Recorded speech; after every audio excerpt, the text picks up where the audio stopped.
नमस्कार मित्रों, कैसे हैं आप सभी। आशा है, उम्मीद है आप सभी अच्छे होंगे और स्वस्थ होंगे। आपकी तैयारी बेहतर तरीके से चल रही होगी। ठीक है, तो हमने अभी तक क्या किया, हमने अभी तक जो लूसेंट के हिस्ट्री के टॉपिक थे, जो महत्वपूर्ण क्वेश्चन थे, 350 प्लस क्वेश्चन थे, तो उसको हमने कर लिया। इसके बाद मैंने जियोग्राफी लूसेंट से आपको करवा दिया लगभग 200 क्वेश्चन, टॉप क्वेश्चन। ठीक है, अब हमारी नंबर है अब हम करवाएंगे प्राचीन भारत का इतिहास। प्राचीन भारत के इतिहास में आपको सबसे पहले मैं प्रागैतिहासिक काल बताऊंगा। वीडियो शुरू करने के पहले मैं कुछ थोड़ा सा आपकी पृष्ठभूमि क्लियर करना चाहूँगा कि क्या कैसे क्या पढ़ना है। इसके बाद आपको चीज़ें समझ में आ जाएंगी। तो सबसे पहले हम देखेंगे प्रागैतिहासिक काल। तो प्रागैतिहासिक काल जानने से पहले आप ये समझिए, जो हमारे भारत का इतिहास है वो कितने भागों में विभाजित है। तो हमारे जो भारत का इतिहास है वो 3 भागों में विभाजित है। कितने भागों में? 3 भागों में विभाजित है। कौन कौन से देखिए 3 भाग हैं। तो जो पहला भाग है उसे कहा जाता है प्रागैतिहासिक काल।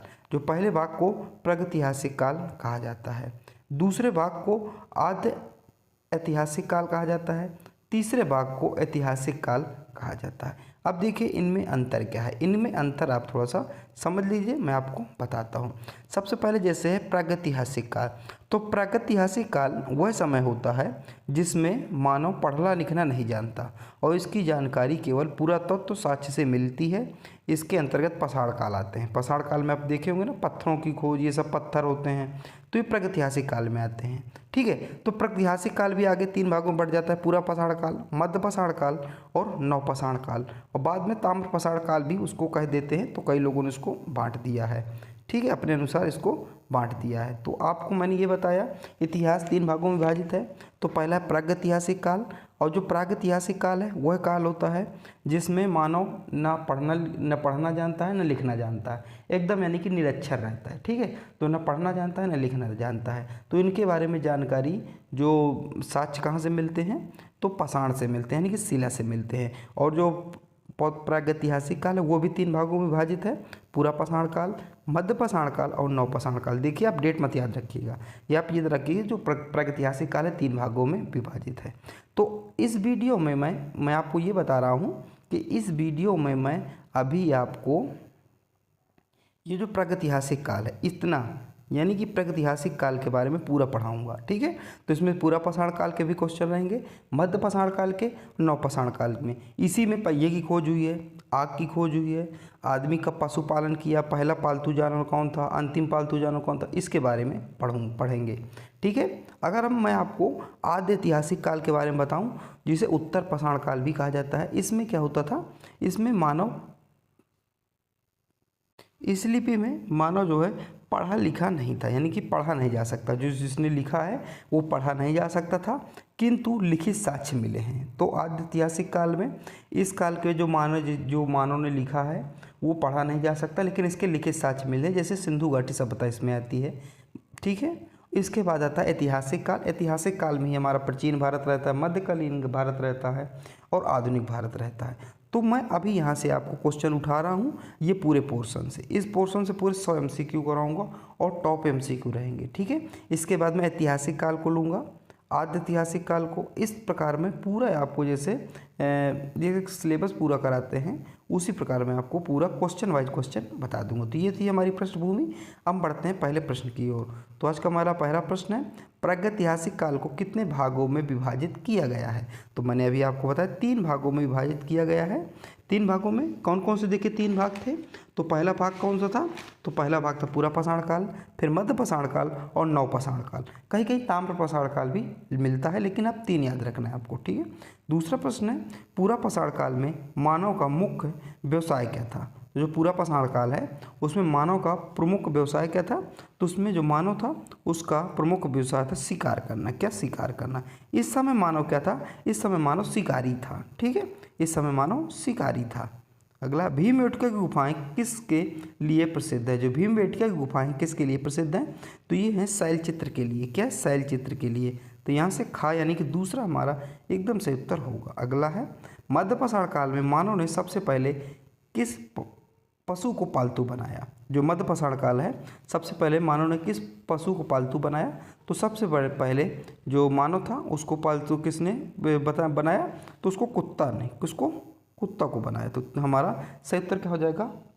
गाय इसका, यानी कि तीसरा हमारे यहाँ से एकदम सही उत्तर हो जाएगा। अब देखिए मध्य पाषाण काल की बात है तो मैं कुछ चीज़ें आपको बता दे रहा हूँ, आप थोड़ा सा उसको सुन लीजिए, नोट करना चाहते नोट कर लीजिए।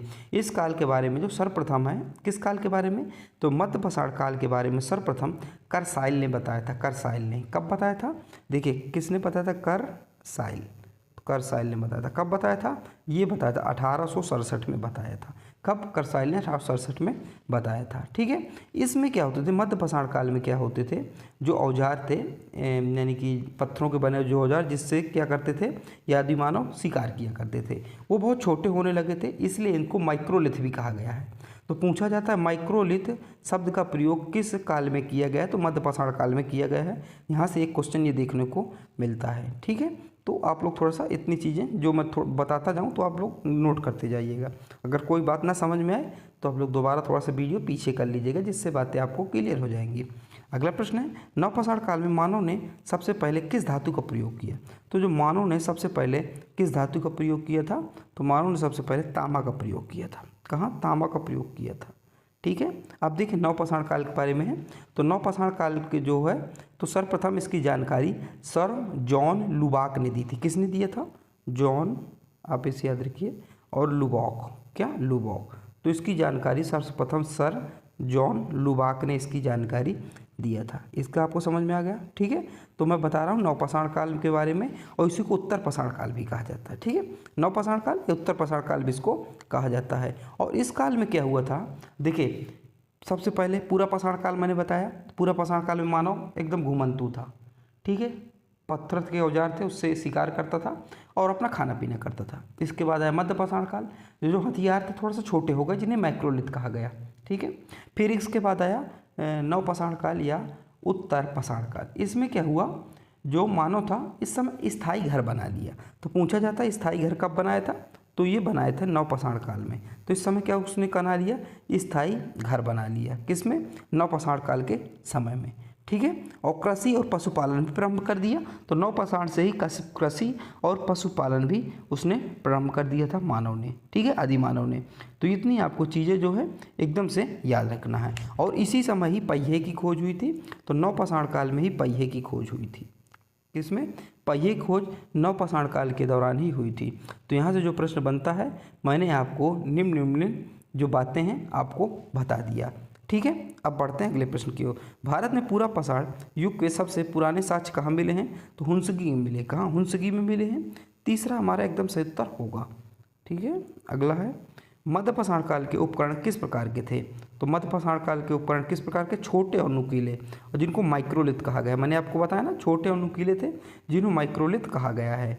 नवपाषाण काल में मानव ने किस प्रकार के बर्तन बनाने शुरू किए थे, तो मिट्टी के, किसे, मिट्टी के बर्तन बनाने शुरू किए गए थे। नवपाषाण काल में ही पहिए की खोज हुई थी, मानव स्थायी घर आवास बनाकर रहने लगा था और खेती करने लगा था, और घड़े की खोज हुई थी, यानी कि घड़ा बनाना सीख गया था। तो ये चीज़ें आपको याद रखना है।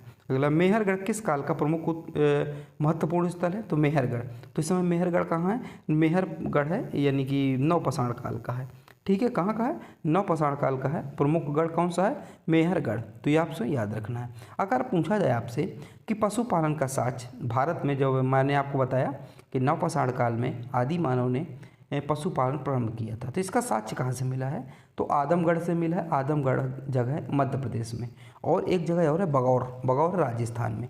तो यहाँ से इसको जगह मिली है जहाँ से क्या है, जो पशुपालन के साक्ष्य प्राप्त हुए। इतना आपको याद रखना है। और जो मेहरगढ़ से क्या प्राप्त हुआ है, और जो मेहरगढ़ इस समय कहाँ है, तो मेहरगढ़ इस समय पाकिस्तान के बलूचिस्तान में स्थित है। कहाँ, पाकिस्तान के बलूचिस्तान में स्थित है। ठीक है, इतना आपको याद रखना है। अगला है, बुर्ज होम में किस प्रकार के आवास मिले हैं। जो बुर्ज होम है वह किस प्रकार के आवास मिले, तो गर्त आवास मिले। क्या, गर्त आवास मिले हैं, याद रखिएगा। तीसरा सही उत्तर होगा।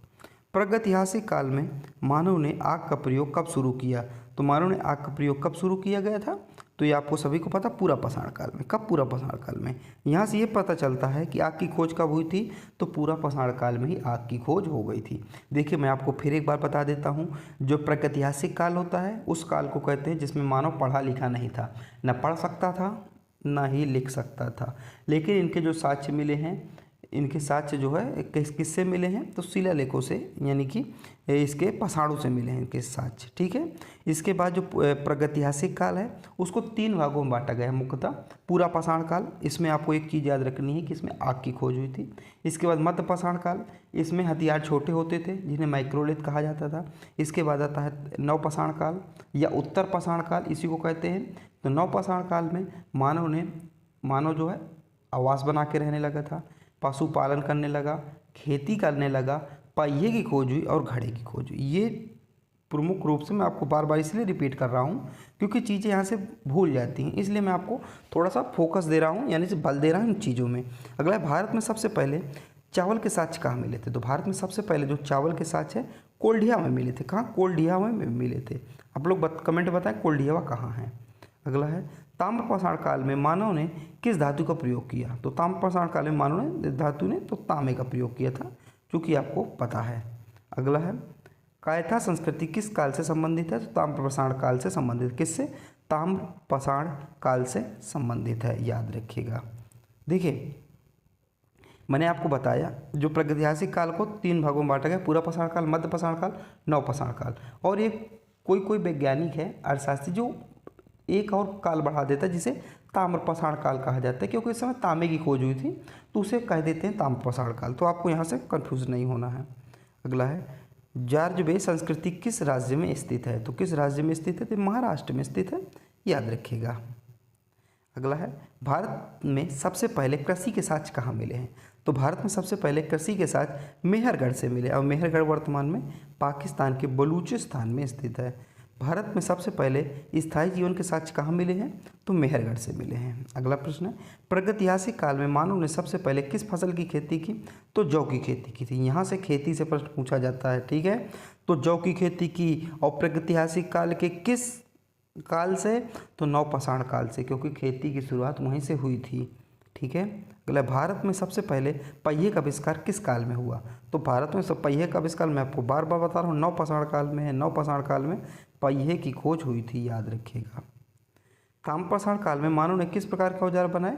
तो ताम्रपाषाण काल में मानव ने तांबे के औजार बनाए। किसमें? क्योंकि तांबे की बात हो तो तांबे के औजार बनाएंगे। अगला है, आहार संस्कृति किस काल से संबंधित है? जो ये ताम्रपाषाण काल से संबंधित है। भारत में सबसे पहले घोड़े के साक्ष्य कहाँ मिले हैं? तो घोड़े के साथ सुरकोटदा में मिले हैं। कहाँ? सुरकोटदा में मिले हैं। इसमें क्या थे? घोड़े दफनाने के साक्ष्य मिले हैं। मात्र एक ऐसा जगह था जहाँ घोड़े दफनाने के साक्ष्य मिले हैं। अगला है, प्रागैतिहासिक काल में मानव ने सबसे पहले किस जानवर का शिकार किया? तो किस जानवर का शिकार किया? तो हिरन का शिकार किया था, ठीक है, हिरन का शिकार किया था। तो ऑप्शन नंबर गा, यानी कि तीसरा हमारा एकदम से उत्तर होगा। अगला है, भारत में सबसे पहले कपास की खेती के साक्ष्य कहाँ मिले हैं? तो ईमान गांव में मिले हैं। ताम्रपाषाण काल में मानव ने किस प्रकार के घर बनाए? तो ईंटों के घर बनाए थे। गणेश्वर संस्कृति किस काल से संबंधित है? तो ताम्रपाषाण काल से संबंधित है गणेश्वर संस्कृति। अगला प्रश्न है, भारत में सबसे पहले हल के साक्ष्य कहाँ मिले हैं? तो हल के साक्ष्य कालीबंगा में मिले हैं, क्योंकि कालीबंगा में ही जूते खेतों के प्रमाण मिले हैं, इसलिए हल के प्रमाण कहाँ? कालीबंगा में मिले हैं। आपको क्वेश्चन मिक्स दिख रहे होंगे, एक आध क्वेश्चन मिक्स हैं, लेकिन आपको पढ़ना है। अगला है, प्रागैतिहासिक काल में मानव ने सबसे पहले किस प्रकार के बर्तन बनाए? तो मिट्टी के बर्तन बनाए थे, क्योंकि उस समय मिट्टी थी, कुछ समय धातु नहीं थी। जब तांबे की खोज हुई तो फिर तांबे के बर्तन आने लगे। भारत में सबसे पहले मिट्टी के बर्तन के साक्ष्य कहाँ मिले हैं? तो कोल्डिया से मिले हैं। अगला है, प्रागैतिहासिक काल में मानव ने सबसे पहले किस प्रकार के घर बनाए थे? तो गुफाएं। किस प्रकार के घर? तो गुफाएं बनाई थी। इसके बाद 2 ईंटों के घर बनाए थे नवपाषाण काल में, तो सबसे पहले उसने गुफाएं बनाई, ठीक है। भारत में सबसे पहले गुफाओं के साक्ष्य कहाँ मिले हैं? तो भीमबेटका में मिले, क्योंकि वहीं ही चित्रकारी मिली है। वहाँ से ये पता चलता था कि जो आदि मानव थे वो चित्रकार भी थे, क्योंकि वो चित्रकारी करते थे, ठीक है। तो यहाँ से ये हमें समझ में आ रहा है, यानी कि पता चलता है, ठीक है। ये आपको याद रखना है। अच्छा, अगर आपसे यहीं पर ये पूछ लिया जाए तो प्रागैतिहासिक काल के किस काल से मानव चित्रकारी करता था, के साक्ष्य कहाँ मिले हैं? मतलब किस काल से? तो पूरा पाषाण काल से मिले हैं, ठीक है। और इसके साक्ष्य आपको पता है भीमबेटका से मिले हैं, गुफाओं से।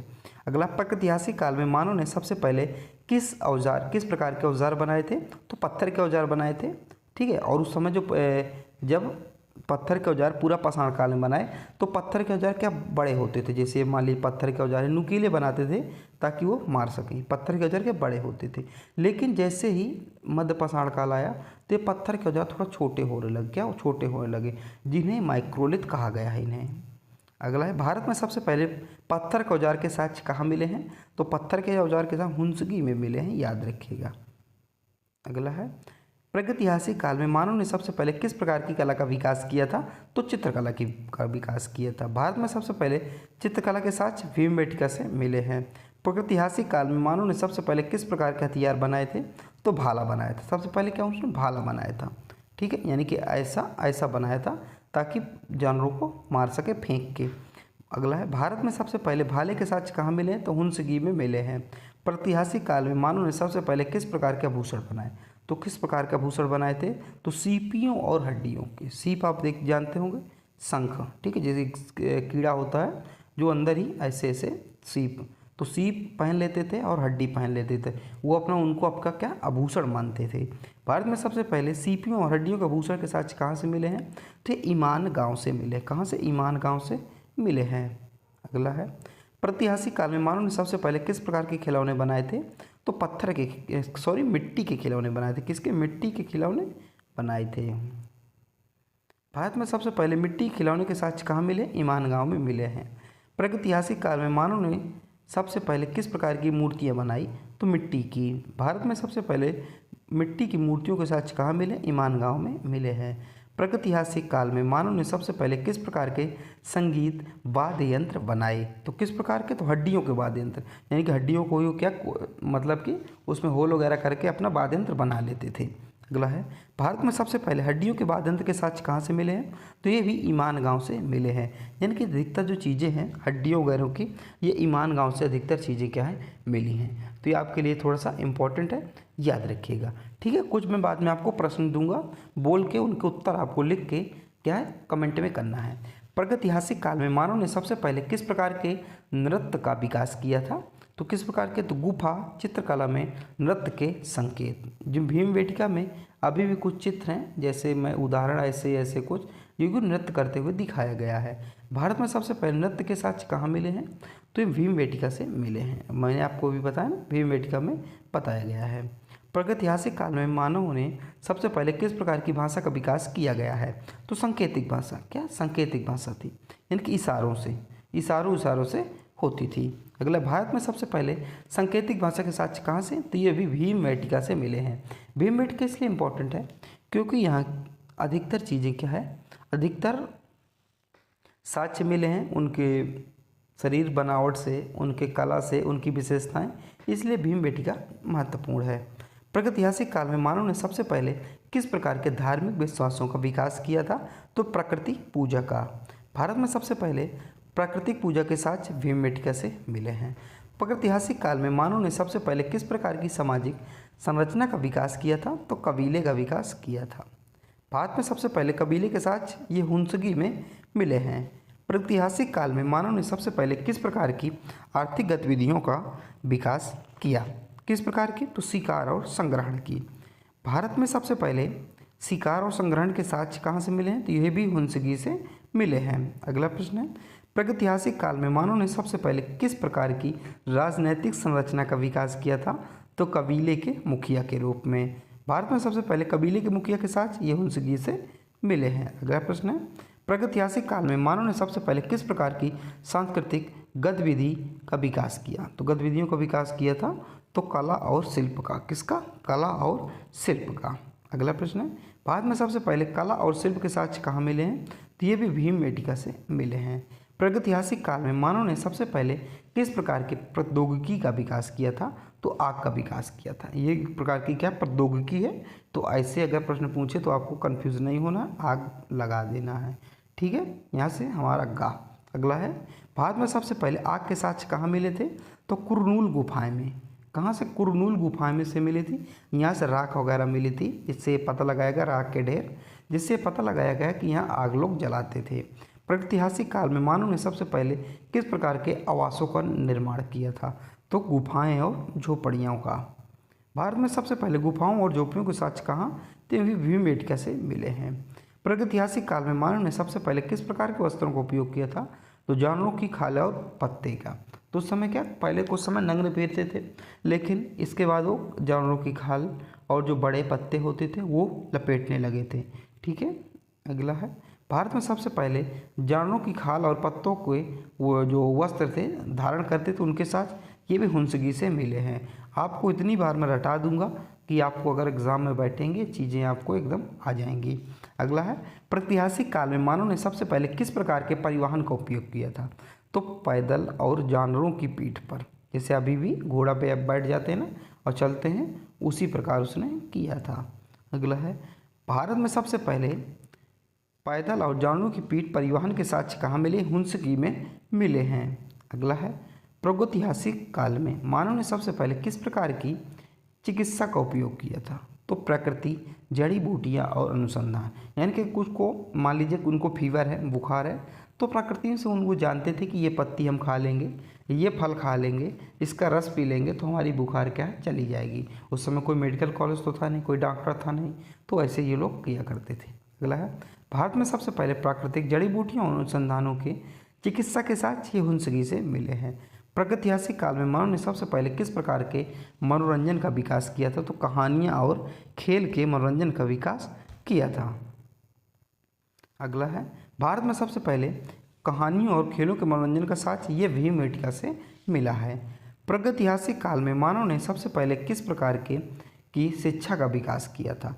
तो मौखिक कहानियाँ और कौशल सीखना, यानी कि एक दूसरे को मौखिक कहानियाँ सुनाते थे और वो ज़्यादातर स्किल पे ध्यान दिया करते थे, कौशल विकास पर। अगला है, भारत में सबसे पहले मौखिक कहानियों और कौशल सीखने के साथ ये हुंसगी से मिला है। प्रागैतिहासिक काल में मानव ने सबसे पहले किस प्रकार के लेखन का विकास किया था? तो संकेतिक चित्र। क्या संकेतिक चित्र? यानी कि ऐसे चित्र बना देते थे। ठीक है, देखिए जैसे किसी को संकेत देना तो ऐसे बना देते थे, इसके हाथ हो गए, इसके पैर, तो ऐसे बना दिया करते थे। अगला है, भारत में सबसे पहले किस संकेतिक चित्रों के साथ कहाँ से मिले हैं? ये भी भीमबेटका से मिले हैं। चित्रों के अधिकतर कहीं भी आता है तो आपको भीमबेटका बिना सोचे समझे लगा देना है, क्योंकि भीमबेटका से ही अधिकतर साक्ष्य वहाँ से मिले हैं। अगला है, प्रागैतिहासिक काल में मानव ने सबसे पहले किस प्रकार के गणित का विकास किया था? तो किस प्रकार के गिनती और सरल माप गणित का विकास किया था? भारत में सबसे पहले गिनती और सरल माप के गणित के साक्ष्य कहाँ मिले हैं? ये हुंसकी में मिले हैं। प्रागैतिहासिक काल में मानव ने सबसे पहले किस प्रकार के मौसम विज्ञान का परिवेश किया था, यानी कि विकास किया था? तो मौसम के पर्यटन का अवलोकन। अगला है, भारत में सबसे पहले मौसम के पर्यटन के अवलोकन का साक्ष्य कहाँ मिला है? ये भीमबेटका में मिला। कहाँ? भीमबेटका में मिला है, खा सही उत्तर होगा। प्रागैतिहासिक काल में मानव ने सबसे पहले किस प्रकार के जल प्रबंधन का विकास किया था? तो किस प्रकार के? तो कुएं और तालाब। क्योंकि कुछ समय कुएं होती थी या तालाब होते थे। ठीक है, वही साक्ष्य थे। उस समय ना तो समरसेबल चलता था, ना हैंडपम्प चलता था, ऐसी कुछ चीज़ें नहीं चलती थी। भारत में सबसे पहले कुओं और तालाबों को जल प्रबंधन के साक्ष्य कहाँ मिले हैं? ये ईमान गाँव में मिले हैं, याद रखिएगा। गा हमारा एकदम सही उत्तर होगा। प्रागैतिहासिक काल में मानव ने सबसे पहले किस प्रकार के धातु विज्ञान का विकास किया था? तो तामा गलाना। यानी कि जब उनको तामा मिला ताम्रपाषाण काल से, तो तामा गला के बर्तन बना लेते थे, अन्य उपयोगी चीज़ें बना लेते थे। अगला, भारत में सबसे पहले तामा गलाने की धातु विज्ञान के साक्ष्य कहाँ? तो गणेश्वर में मिले हैं। आपको कमेंट में बताना। अच्छा, पहला क्वेश्चन आपका यही है। ठीक है, गणेश्वर जगह कहाँ है? अगला है, प्रागैतिहासिक काल में मानव ने सबसे पहले किस प्रकार के कृषि विज्ञान का विकास किया था? तो सरल खेती और फसल चयन का। अगला है, भारत में सबसे पहले सरल खेती और फसल चयन के लिए कृषि साक्ष्य के विज्ञान के साक्ष्य कहाँ? ये मेहरगढ़ में मिले हैं। और अभी मैंने आपको बताया मेहरगढ़ कहाँ है, ये पाकिस्तान के बलूचिस्तान में है। ठीक है, तो जौ और गेहूँ के साक्ष्य यहाँ से मिले थे। ठीक है, पहला फसल तो जौ था। प्रागैतिहासिक काल में मानव ने सबसे पहले किस प्रकार के पशुपालन का विकास किया था? तो मांस और दूध के लिए पशुपालन। तो क्या करते थे? मांस और दूध का उत्पादन करते थे। भारत में सबसे पहले मांस और दूध के लिए पशुपालन के साक्ष्य कहाँ मिले हैं? तो मेहरगढ़ से मिले हैं।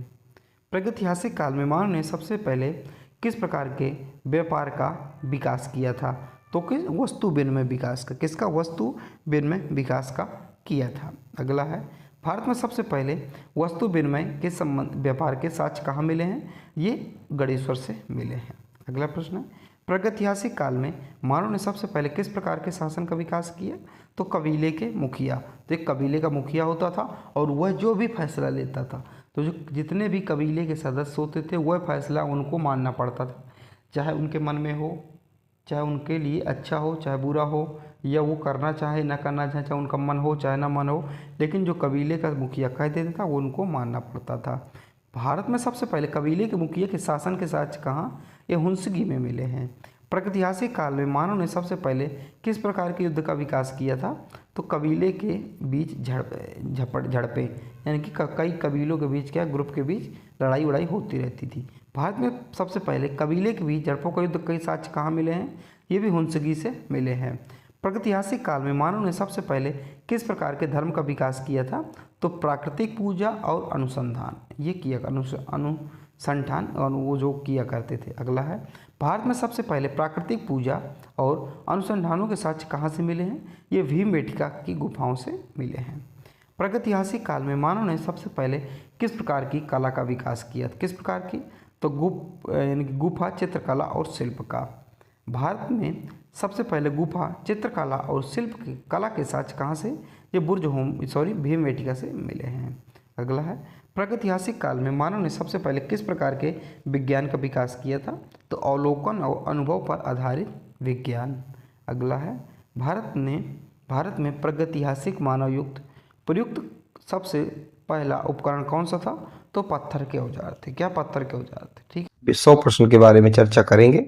ये हमारा वीडियो नंबर 2 रहेगा। तो आज का हमारा पहला प्रश्न है, आद्य ऐतिहासिक काल किसे कहते हैं? देखिए, आद्य ऐतिहासिक काल का मतलब क्या होता है? तो आद्य ऐतिहासिक काल का मतलब ये होता है जब मानव पढ़ा लिखा नहीं था, यानी कि मानव जब निरक्षर था, तो उस समय जब लिखित साक्ष्यों के पहले का काल होता है उसे क्या कहा जाता है? वो जो आद्य ऐतिहासिक काल के नाम से उसे जाना जाता है। और इसके जो साक्ष्य पुरातात्विक साक्ष्य से मिले हैं, यानी कि पुरातात्विक खुदाई से। अगला है, आद्य ऐतिहासिक काल को किस अन्य नाम से जाना जाता था? प्रागैतिहासिक काल भी इसको कहा गया है। भारत में प्रागैतिहासिक काल के अध्ययन को क्या कहा गया है? मतलब कि जनक किसे का जो अध्ययन थे, इसका जनक कौन थे? तो रॉबर्ट ब्रूस क्रूट थे। अगला है, पाषाण काल को कितने भागों में बांटा गया? देखिए, पाषाण काल को कुल 3 भागों में बांटा गया है। अब देखिए, पाषाण का मतलब क्या होता है? पाषाण पत्थर का पर्यायवाची है, सबको पता होगा। तो ये जो स्टोन पीरियड था, यानी कि पाषाण काल, इसको 3 भागों में बांटा। कौन कौन से? देखिए 3 भाग है।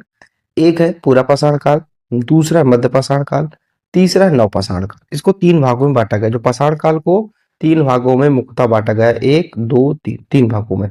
अब देखिए, जो पूरा पाषाण काल था, इसमें जो मानव ने आग की खोज की थी। इस समय मानव एकदम खानाबदोश था, ठीक है, पढ़ना लिखना, यानी कि पढ़ने लिखने की बात बहुत दूर की बात है, इस समय खानाबदोश था, शिकार करके अपना भोजन प्राप्त किया करता था, ठीक है। इसके बाद मध्यपाषाण काल में, मध्यपाषाण काल में जो आदि मानव था उसके हथियार छोटे हो गए, जिसे माइक्रोलिथ कहा गया। नवपाषाण काल में आग की खोज हुई थी, मानव जो पशुपालन करने लगा था, खेती करने लगा था, मनकी की खोज हुई थी, आग की खोज नहीं हुई थी, यहाँ पहिए की खोज हुई थी। आग की खोज पूरा पाषाण काल में हुई थी, ठीक है, इतना याद रखना है। अगला है, पूरा पाषाण काल के उदाहरण मुख्य रूप से किससे से बने होते हैं? तो पत्थर से बने होते हैं। उपकरण जो किससे? पत्थर से, क्योंकि उसी से वो लोग शिकार करते थे। भारत में पूरा पाषाण काल में सबसे प्राचीन साक्ष्य कहाँ मिले हैं? तो सोहन घाटी से देखने को मिले हैं। कहाँ से? सोहन घाटी से देखने को मिले हैं, आप लोग याद रखिएगा।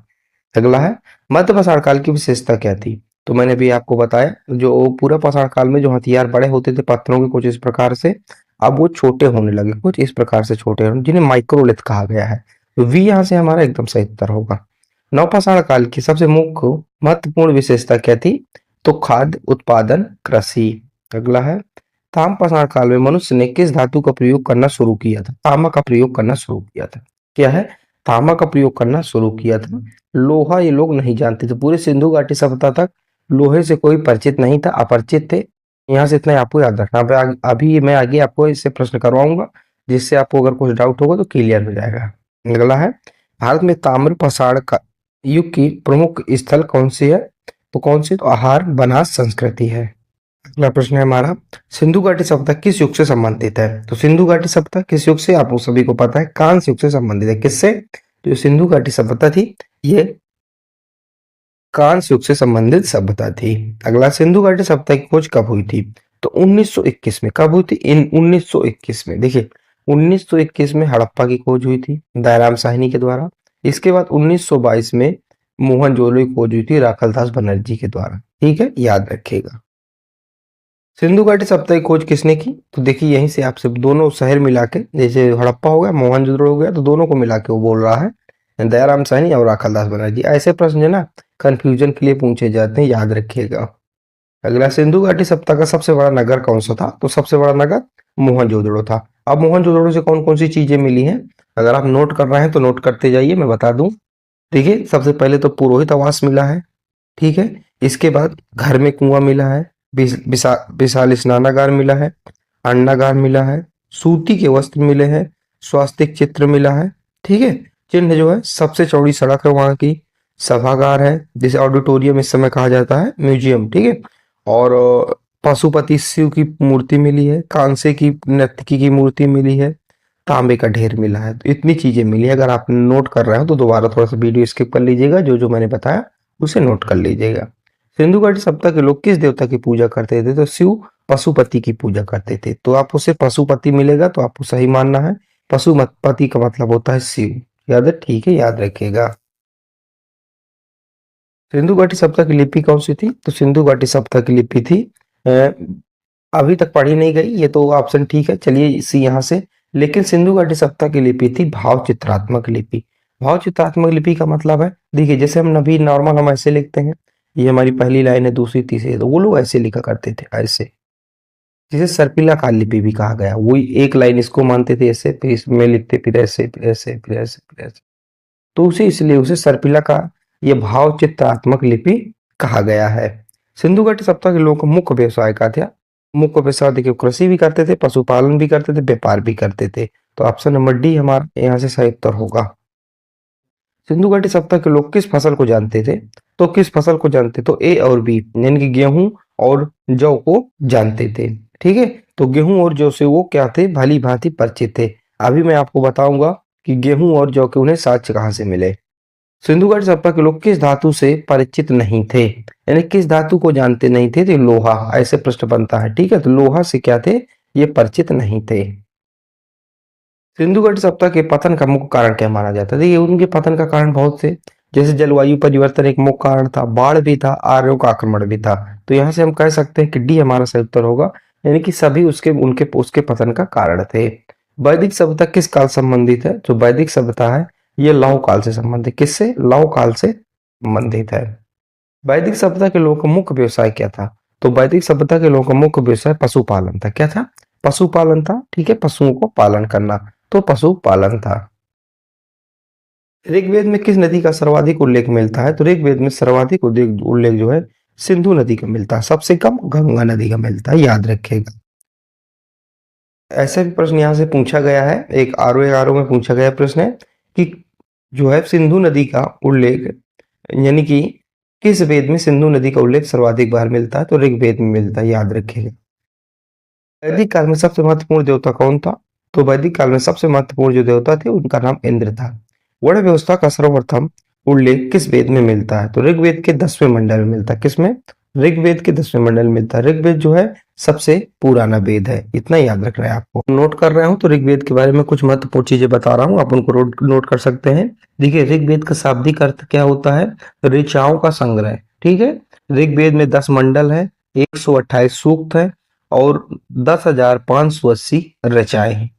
ठीक है, इतना आपको यहाँ से याद रखना है। फिर इसके बाद आपको ये इसमें याद रखना है कि ऋग्वेद में ही गायत्री मंत्र की चर्चा की गई है। पहली बार सूत्र का प्रयोग, जो शूद्र शब्द का प्रयोग है ना, ये ऋग्वेद में ही हुआ है। और ऋग्वेद का दूसरा तथा 7वां मंडल सबसे पुराना है। ठीक है, क्योंकि इनका संकलन क्या है? बाद में हुआ है। ठीक है, इसके बाद ऋग्वेद के 9वें मंडल में स्वयं देवता की बात की गई है।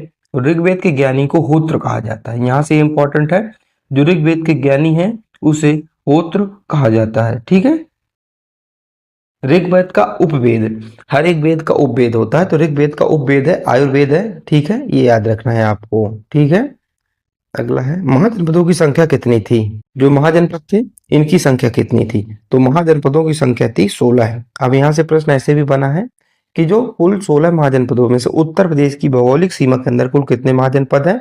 तो उत्तर प्रदेश की भौगोलिक सीमा के अंदर जो उत्तर अभी वर्तमान में 8 महाजनपद है। ठीक है, कौन सा महाजनपद गणतंत्रात्मक था? तो वज्जी था। सबसे शक्तिशाली महाजनपद कौन सा था? तो मगध जो है सबसे शक्तिशाली महाजनपद था, याद रखिएगा। भारत में सबसे पहले कृषि के साक्ष्य कहाँ मिले हैं? तो भारत में सबसे पहले जो कृषि के साक्ष्य ये मेहरगढ़ में मिले हैं। लोग कृषि करते थे, इसके साक्ष्य कहाँ से मिले हैं? ये मेहरगढ़ से मिले हैं। भारत में सबसे पहले लोहे का प्रयोग के साक्ष्य कहाँ मिले हैं? तो लोहे के प्रयोग के साक्ष्य अतरंजी खेड़ा में मिले। कहाँ? अतरंजी खेड़ा में मिले हैं। चावल की खेती के प्राचीनतम साक्ष्य कहाँ मिले हैं? तो चावल की खेती के प्राचीनतम साक्ष्य जो है कोल्डिहवा में मिले हैं। और कोल्डिहवा कहाँ है? कोल्डिहवा इस समय यूपी में है। यूपी मतलब उत्तर प्रदेश में। किस स्थल से हल्के साक्ष्य मिले हैं? तो कालीबंगा से। कहाँ से? कालीबंगा से जो हल्के साक्ष्य मिले हैं। अब मैं आपको बताऊंगा कालीबंगा से और कौन कौन सी चीजें मिली। सबसे पहले आप समझिए कि काली जो बंगा है इसका अर्थ क्या होता है। कालीबंगा का अर्थ क्या होता है? इसका अर्थ होता है काले रंग की चूड़ियां। ठीक है, यहाँ से हमें देखिए अलंकृत ईंट मिली है, इसके बाद चूड़ी मिली है, जूता हुआ खेत मिला है, हवन कुंड मिला है। तो यहाँ से प्रमुख मिले हैं। यह राजस्थान के घग्गर नदी के किनारे है, हनुमानगढ़ी जिले में स्थित है। तो कालीबंगा घग्गर राजस्थान के घग्गर नदी के हनुमानगढ़ी जिले के में स्थित है। इसकी खुदाई जो है वी के थापर और बी वी लाल ने किया था। ये आपको यहाँ से याद कर रखना है। अगला है भारत में पहिए खोज किस काल में हुई थी? तो भारत की में पहिए खोज, ये यहाँ से उत्तर ये नहीं होगा। जो भारत में पहिए खोज है मैं आपको बताया था किस काल में हुई थी, ये हुई थी आपकी नवपाषाण काल में। आग की खोज पूरा पाषाण काल में। अगला है भारत में घोड़े के प्रयोग के सबसे पुराने साक्ष्य कहाँ मिले हैं? तो सुरकोटदा में मिले। सुरकोटदा एक मात्र ऐसी जगह है जहाँ घोड़े के साक्ष्य मिले हैं, याद रखेगा। सिंधु घाटी सभ्यता के लोग किस खेल से परिचित थे? तो वो पासा खेलते थे। क्या? उन्हें पासा पसंद था, पासा से परिचित थे। अगला है किस स्थल से अग्नि वेदिकाएं मिली हैं? तो मैंने अभी आपको बताया ना, अलंकृत ईंट, अग्नि वेदिकाएं, जूता हुआ खेत, हवन कुंड, ये कहाँ से मिली हैं? ये कालीबंगा से मिली हैं। ठीक है, याद रखेगा। अगला है सिंधु घाटी सभ्यता के मोहरों पर किस जानवर का सर्वाधिक चित्रण हुआ है? तो यहाँ बैल का सर्वाधिक चित्रण हुआ है। सिंधु घाटी सभ्यता के लोग किस धातु से परिचित नहीं थे? तो लोहा से परिचित नहीं थे। ऐसे प्रश्न बनते हैं। किस स्थल से कपास के उत्पादन के साक्ष्य मिले हैं? तो मोहनजोदड़ो से। कहाँ से? मोहनजोदड़ो से जो कपास के उत्पादन के साक्ष्य मिले हैं। अगला है सिंधु घाटी सभ्यता के लोगों के व्यापारिक संबंध किस देश से थे? तो मेसोपोटामिया से थे। कहाँ से? मेसोपोटामिया से थे। एक यहाँ से हमारा ए सही उत्तर होगा। प्रागैतिहासिक काल को अन्य किस नाम से भी जाना जाता है? तो ये आद्य ऐतिहासिक काल के नाम से इसको जाना जाता है। फिर देखिए क्वेश्चन फिर वही रिपीट हुआ है। पाषाण काल को कितने भागों में बांटा गया है? तो मैंने अभी आपको बताया था पाषाण काल को 3 भागों में बांटा गया। पूरा पाषाण काल, मध्य पाषाण काल और नव पाषाण काल, इसको 3 भागों में बांटा गया है। अगला प्रश्न है किस स्थल से ताम्र पाषाण काल के मिट्टी के बर्तन मिले हैं? तो मिट्टी के बर्तन कहाँ से मिले हैं? तो मिट्टी के मतलब कायथा से मिले हैं। कहाँ से? कायथा से देखने को मिले हैं। अगला प्रश्न है सिंधु सभ्यता घाटी सभ्यता किस युग से संबंधित थी? तो मैंने अभी आपको बताया ये कांस्य युग से संबंधित थी। सिंधु घाटी सभ्यता की खोज कब हुई थी? तो ये हुई थी 1921 में। हड़प्पा नगर किसमें खोज की गई थी? हड़प्पा सभ्यता की खोजकर्ता कौन थे? तो मैंने आपको बताया था दयाराम साहनी। देखिए 1921 में हड़प्पा की खोज हुई थी और खोजकर्ता कौन थे? दयाराम साहनी थे। इसके बाद 1922 एक साल बाद जो है मोहनजोदड़ो की खोज हुई थी और मोहनजोदड़ो की जो खोज राखलदास बनर्जी ने किया था। अगला है सिंधु घाटी सभ्यता का सबसे बड़ा स्थल कौन सा था? तो मोहनजोदड़ो था, जो मैंने आपको बताया। सिंधु घाटी सभ्यता के लोग किस देवता की पूजा करते थे? तो पशुपति शिव की पूजा किया करते थे। अगला प्रश्न है करा निम्नलिखित में से कौन सी सभ्यता लोथल से संबंधित है? तो लोथल से संबंधित सभ्यता कौन सी थी? देखिए वैदिक काल में लोथल का कोई वर्णन नहीं है, मौर्य काल में नहीं, गुप्त काल में, लेकिन सिंधु घाटी सभ्यता में लोथल का वर्णन है। और लोथल ये मात्र ऐसा शहर था जहां से बंदरगाह देखने को मिला है। अश्वमेध यज्ञ का संबंध किस काल से? तो अश्वमेध यज्ञ का संबंध आप सभी को पता वैदिक काल से। किससे? वैदिक काल से अश्वमेध यज्ञ का संबंध। ठीक है, याद रखिएगा। अगला है ऋग्वेद में किसे दस्यु कहा गया है? तो जो अनार्य थे इन्हें दस्यु कहा गया है। अगला है चावल की खेती के प्राचीनतम साक्ष्य भारत में कहां से मिले हैं? तो ये कोल्डिवा से मिले हैं और कोल्डिवा यूपी में ही, याद रखिएगा, पूछा गया प्रश्न है। सिंधु घाटी सभ्यता में लोग किस धातु से अपरिचित थे? तो धातु कौन सी थी जिससे अपरिचित थे? तो धातु थी लोहा। इससे लोग क्या थे? अपरिचित थे। मोहनजोदड़ो का शाब्दिक अर्थ क्या होता है? तो मोहनजोदड़ो था, उसका शाब्दिक अर्थ होता है मृतकों का टीला। तो मोहनजोदड़ो का शाब्दिक अर्थ मृतकों का टीला। वैदिक काल में गविष्टि शब्द किससे संबंधित है? तो गायों की खोज, जो गायों की खोज थी उसे गविष्टि कहा गया। तो ऑप्शन नंबर बी हमारा एकदम सही उत्तर होगा। सिंधु घाटी सभ्यता का बंदरगाह नगर कौन सा था? तो बंदरगाह नगर कौन सा था? लोथल था बंदरगाह नगर। ये मैंने भी आपको बताया, देखिए वही प्रश्न आ गया।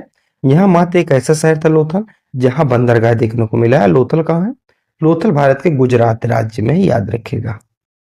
महाजनपद काल में मगध की राजधानी क्या थी? तो मगध की राजधानी राजगृह थी। क्या थी मगध की राजधानी? राजगृह थी। सिंधु घाटी सभ्यता के लोगों का मुख्य व्यापारिक साथी कौन था? तो मुख्य व्यापारिक का साथी कौन था? मेसोपोटामिया था। यानी कि सिंधु घाटी सभ्यता के जो लोग थे वो मेसोपोटामिया से क्या अपना व्यापार करते थे, वहीं से आयात निर्यात किया करते थे। अगला प्रश्न है, ऋग्वेद में पुरंदर किस देवता का उपनाम है? तो पुरंदर इंद्र को कहा गया है। पूरे जो वैदिक काल में इंद्र देवता का जो है बहुत ही उल्लेख है, और जो जो भी चर्चा है इंद्र देवता के संदर्भ में की गई है। तो पुरंदर भी इंद्र देवता को कहा गया है। नवपाषाण काल की मुख्य विशेषता क्या थी? तो कृषि की शुरुआत। क्या थी? कृषि की शुरुआत थी। तो यहाँ से बी हमारा सही उत्तर होगा। सिंधु घाटी सभ्यता के घर किससे बने होते थे? तो किससे? तो ईंट से बने होते थे। वैदिक काल में विष किसे कहा गया है? तो विष किसे कहा जाता था? तो जनजाति, किन्हें? जनजाति को कहा गया है। अगला है, सिंधु घाटी सभ्यता का सबसे प्रसिद्ध सार्वजनिक स्थल कौन सा था? तो विशाल स्नानागार था। कौन सा था? विशाल स्नानागार था। ठीक है, याद रखिएगा। महाजनपद काल में गणतंत्र किसे कहा जाता था? तो गणतंत्र किसे कहा जाता था? ये वजी को कहा गया है। किसे? वजी को कहा गया है। सिंधु घाटी सभ्यता के लोग किस फसल से परिचित नहीं थे? तो चावल से परिचित नहीं थे। किससे? चावल से परिचित नहीं थे।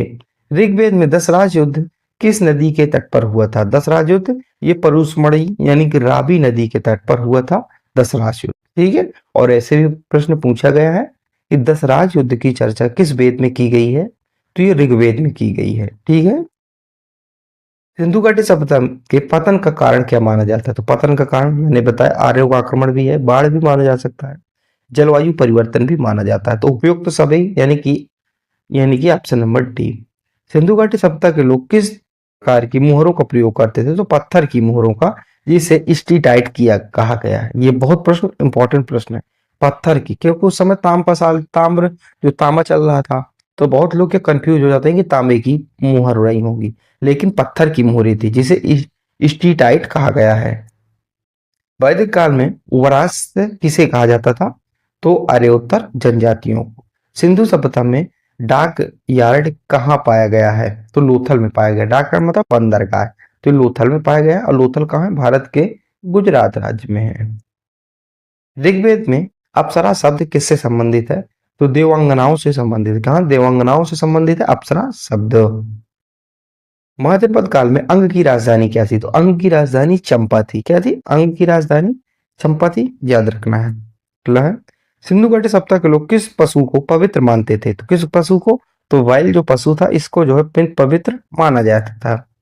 वैदिक काल में गोपति किससे कहा जाता था? यानी गोपति किसे कहा जाता था? तो जो गोपति है ये राजा को कहा जाता था। सिंधु घाटी सभ्यता में अन्न भंडार कहाँ मिला है? तो हड़प्पा में मिला। अन्न भंडार ये हड़प्पा में हमें देखने को मिला है। ऋग्वेद में पणि किसे कहा गया है? तो पणि किसे? ये व्यापारियों को कहा गया है। महाजनपद काल में गंधार की राजधानी क्या थी? जो गंधार की राजधानी तक्षशिला थी। सिंधु घाटी सभ्यता के लोग किस खेल से परिचित थे? तो मैंने अभी आपको बताया पासा। पासा यानी कि जिसे आप लूडो कहते हैं। तो ये लॉकडाउन में लूडो बहुत खेला गया है। Option number B. वैदिक काल में विस्मित किसका प्रतीक है? तो असमानता का प्रतीक है। विस्मित जो है असमानता का प्रतीक है। ये शब्द जो है ऐसे पूछे जाते हैं। अगला है, सिंधु घाटी सभ्यता में नृत्य नृत्यरत युवती की मूर्ति कहाँ मिली है? देखिए प्रश्न को कैसे घुमाया है। आपसे सीधा अगर पूछ लेता नर्तकी की मूर्ति, ये कांस की मूर्ति कहाँ मिली है, तो आप सीधा मोहनजोदड़ो मिलते, लेकिन रत्न युवती की मूर्ति, थोड़ा सा प्रश्न को क्या उसने घुमाया है। तो ये आपको घूमना नहीं है, आपको मोहनजोदड़ो याद रखना है। ऋग्वेद में अयस शब्द किस धातु के लिए प्रयुक्त हुआ है? तो अयस शब्द तामा के लिए प्रयुक्त है। किसके लिए? तामा के लिए प्रयुक्त हुआ है। महाजनपद काल में अवंती की राजधानी क्या थी? तो अवंती की राजधानी उज्जैनी थी। क्या थी? उज्जैनी थी। आपको यहाँ से याद रखना, ये हमारा एकदम सही उत्तर हो जाएगा। किस नदी के किनारे विकसित हुई थी? तो जो सिंधु घाटी सभ्यता है सिंधु नदी के किनारे ही विकसित हुई थी। किस सिंधु नदी के किनारे विकसित हुई थी। अगला प्रश्न है मोहनजोदड़ो का अर्थ क्या होता है। तो मोहनजोदड़ो का अर्थ क्या होता है, मृतकों का टीला। क्या होता है, मृतकों का टीला जो है मोहनजोदड़ो का अर्थ होता है। तो ऑप्शन नंबर बी हमारे यहाँ से सही उत्तर होगा। प्रश्न है सिंधु घाटी सभ्यता की लिपि कैसी थी। सिंधु घाटी की सभ्यता की लिपि कैसी थी, तो ये भाव चित्रात्मक थी, यानी कि ऑप्शन नंबर सी के हिसाब से अभी तक पढ़ी नहीं गई ये होगा। अगर आपको भाव चित्रात्मक दिए तो आप भाव चित्रात्मक यहाँ पर करेंगे। वैदिक सभ्यता किस काल से संबंधित है। तो वैदिक सभ्यता जो काल कितना है, तो 1500 से 500 ईसा पूर्व, ऑप्शन नंबर बी। अगर आपको ये याद नहीं हो रहता है तो कोई जरूरी नहीं है। मंडल है, तो ऋग्वेद में 10 मंडल, कितने 10 मंडल है ये आपको याद रखना है। कितने मंडल, 10 मंडल, और 1028 क्या है सूक्ति है, तो ये भी आपको याद रखना है। अगला है महाजनपदों की संख्या कितनी थी। तो महाजनपदों की संख्या कितनी थी, तो 16 थी। ये तो 16 आपको पता है महाजनपदों की संख्या थी। प्रश्न यहाँ से ऐसे बनता है 16 महाजनपद थे, उसमें से उत्तर प्रदेश में कुल कितने महाजनपद थे। तो उत्तर प्रदेश में 8 महाजनपद थे। अगर आप आर ओ का पी बाई क्यू सॉल्व किए होंगे तो यही सेम टू सेम क्वेश्चन यहाँ पे पूछा गया है। अगला है मगध साम्राज्य की प्रथम राजधानी कौन सी थी। तो मगध साम्राज्य की प्रथम राजधानी राजगृह थी। क्या थी, राजगृह थी। ऑप्शन नंबर हमारा 20 का सही उत्तर होगा। अजात शत्रु किस वंश का शासक था। अजात शत्रु जो है हर्यक वंश का शासक था। किसका, हर्यक। तो अजात शत्रु हर्यक वंश का शासक था, याद रखिएगा। ये ए इसका सही उत्तर। अगला है भारत का प्रथम सम्राट किसे माना जाता है। तो भारत का प्रथम सम्राट है चंद्रगुप्त मौर्य को माना जाता है, ये आपको याद रखना है। तथा एक बात आपको यहाँ से ये भी ध्यान रखनी है कि चंद्रगुप्त मौर्य और हेलेना, सिल्कोस निकेटर की बेटी का क्या नाम था, हेलेना। तो इन दोनों का जब विवाह हुआ था तो प्रथम अंतरराष्ट्रीय विवाह भी माना जाता है।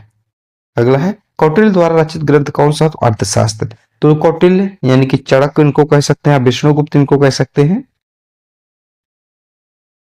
अर्थशास्त्र नामक एक बुक लिखी थी, ठीक है, याद रखिएगा।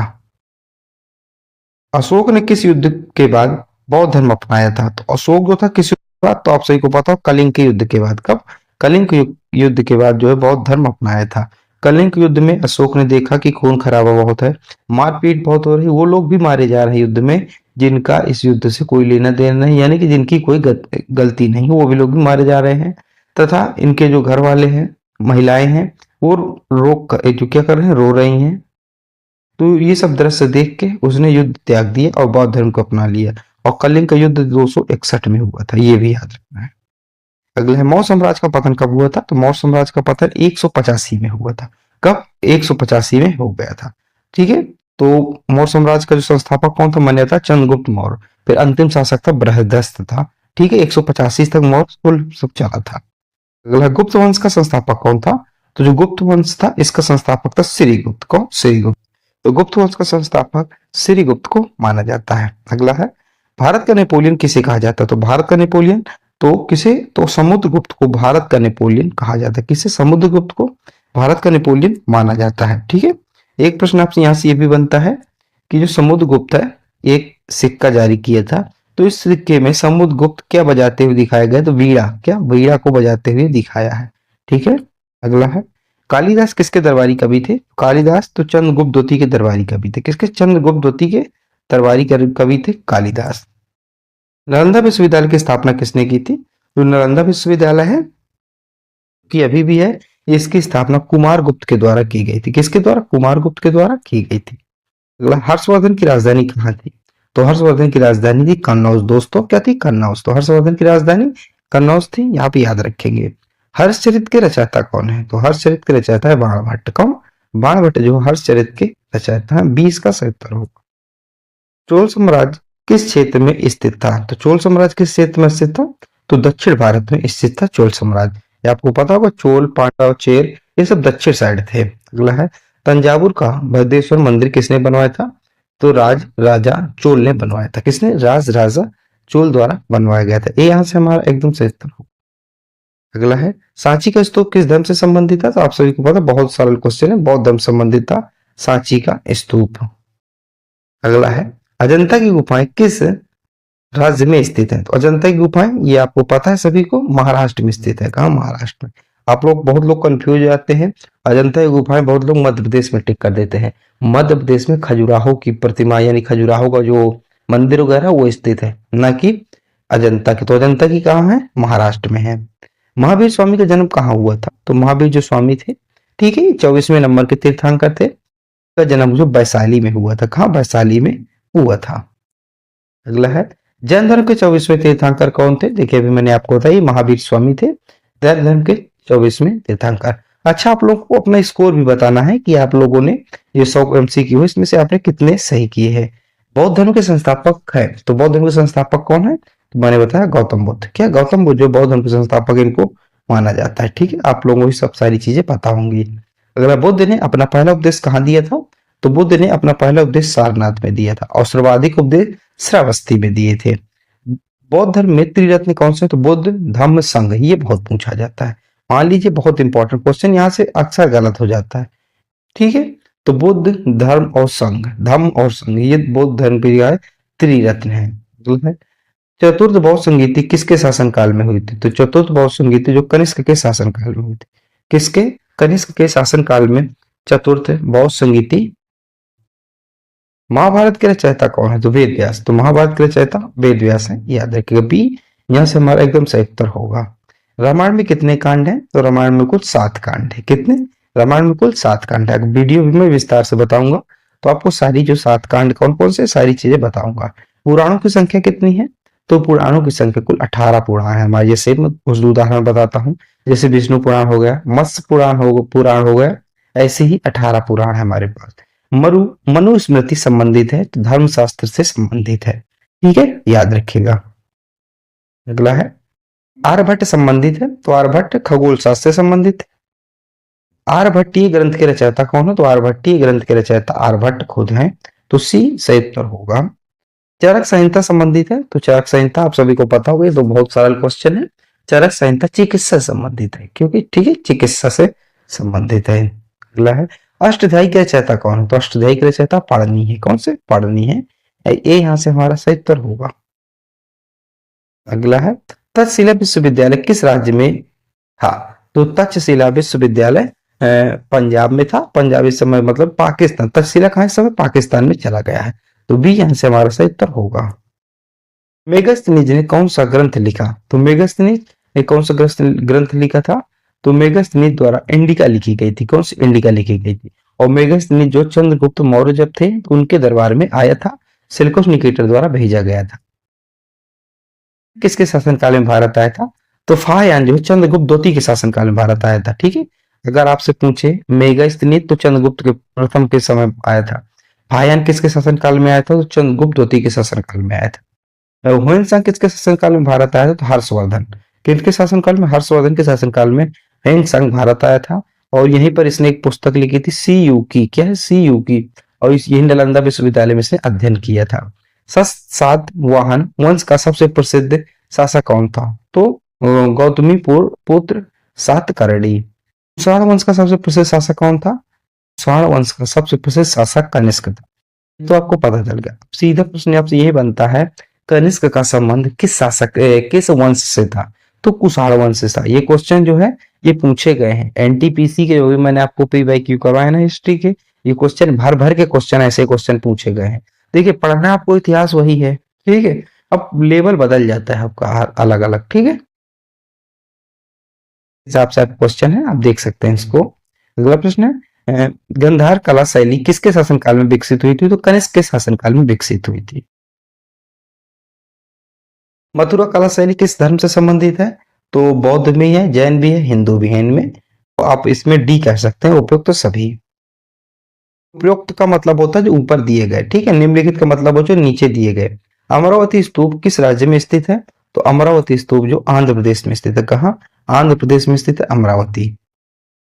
गुप्त काल को क्या कहा जाता है? तो गुप्त काल को भारत का स्वर्ण युग कहा जाता है। तो स्वर्ण युग, भारत का स्वर्ण युग गुप्त काल को कहा जाता है। ये हमारा यहाँ से उत्तर होगा। अगला प्रश्न है, दशावतार मंदिर कहाँ स्थित है? तो दशावतार मंदिर देवगढ़ में स्थित है। आप लोग कमेंट में बताएंगे। क्वेश्चन नंबर फर्स्ट आप लोगों का, देवगढ़ यानी कि दशावतार मंदिर भारत के किस राज्य में स्थित है, ये आपको बताना है। अगला है, सूर्य मंदिर कहाँ स्थित है? तो सूर्य मंदिर जो है कोणार्क में स्थित है।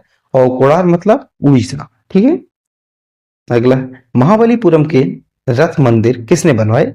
तो ये जो पल्लव शासक थे इन्होंने बनवाए थे। एलिफेंटा गुफाएं कहाँ स्थित है? तो एलिफेंटा गुफाएं हो या फिर अजंता की गुफाएं हो, ये दोनों महाराष्ट्र में ही स्थित हैं। ठीक है, याद रखिएगा। अगला प्रश्न है, गायत्री मंत्र किस वेद में पाया जाता है? तो गायत्री मंत्र का वेद जो है ऋग्वेद में पाया जाता है, आप सभी को पता होगा। ऋग्वेद के किस किस नंबर में पाया जाता है ये आपको बताना है। वैदिक काल में सबसे महत्वपूर्ण देवता कौन थे? तो वैदिक काल में सबसे महत्वपूर्ण देवता इंद्र को माना गया है। उपनिषदों की संख्या कितनी है? तो 108 उपनिषदों की संख्या है। सत्यमेव जयते किस उपनिषद से लिया गया है? तो मुंडको उपनिषद से लिया गया है। ऑप्शन नंबर बी हमारा सही उत्तर होगा। अगला प्रश्न है, महाभारत युद्ध किस काल में हुआ? तो महाभारत युद्ध किस युग में हुआ? तो किस युग में हुआ था? तो द्वापर युग में हुआ था। किसमें? द्वापर युग में हुआ था। ऑप्शन नंबर सी हमारा सही उत्तर होगा। अगला प्रश्न है, पुराणों में किस देवता को त्रिमूर्ति का हिस्सा नहीं माना गया है? तो देखिए, त्रिमूर्ति ब्रह्मा विष्णु महेश, ब्रह्मा जी, विष्णु जी, महेश मतलब शिव। ठीक है, इंद्र को नहीं माना गया। तो काफी सरल क्वेश्चन था, जो भी थोड़ी बहुत अपनी संस्कृति से जुड़ा है इनको थोड़ी बहुत आप देख सकते हैं, इनको तो बहुत सरल क्वेश्चन है। अगला है, सप्तऋषि की संख्या कितनी है? सप्तऋषि की संख्या 7 है। सप्त से 7। अहिंसा परमो धर्मा किस धर्म का सिद्धांत है? तो जैन धर्म का सिद्धांत अहिंसा परमो धर्मा।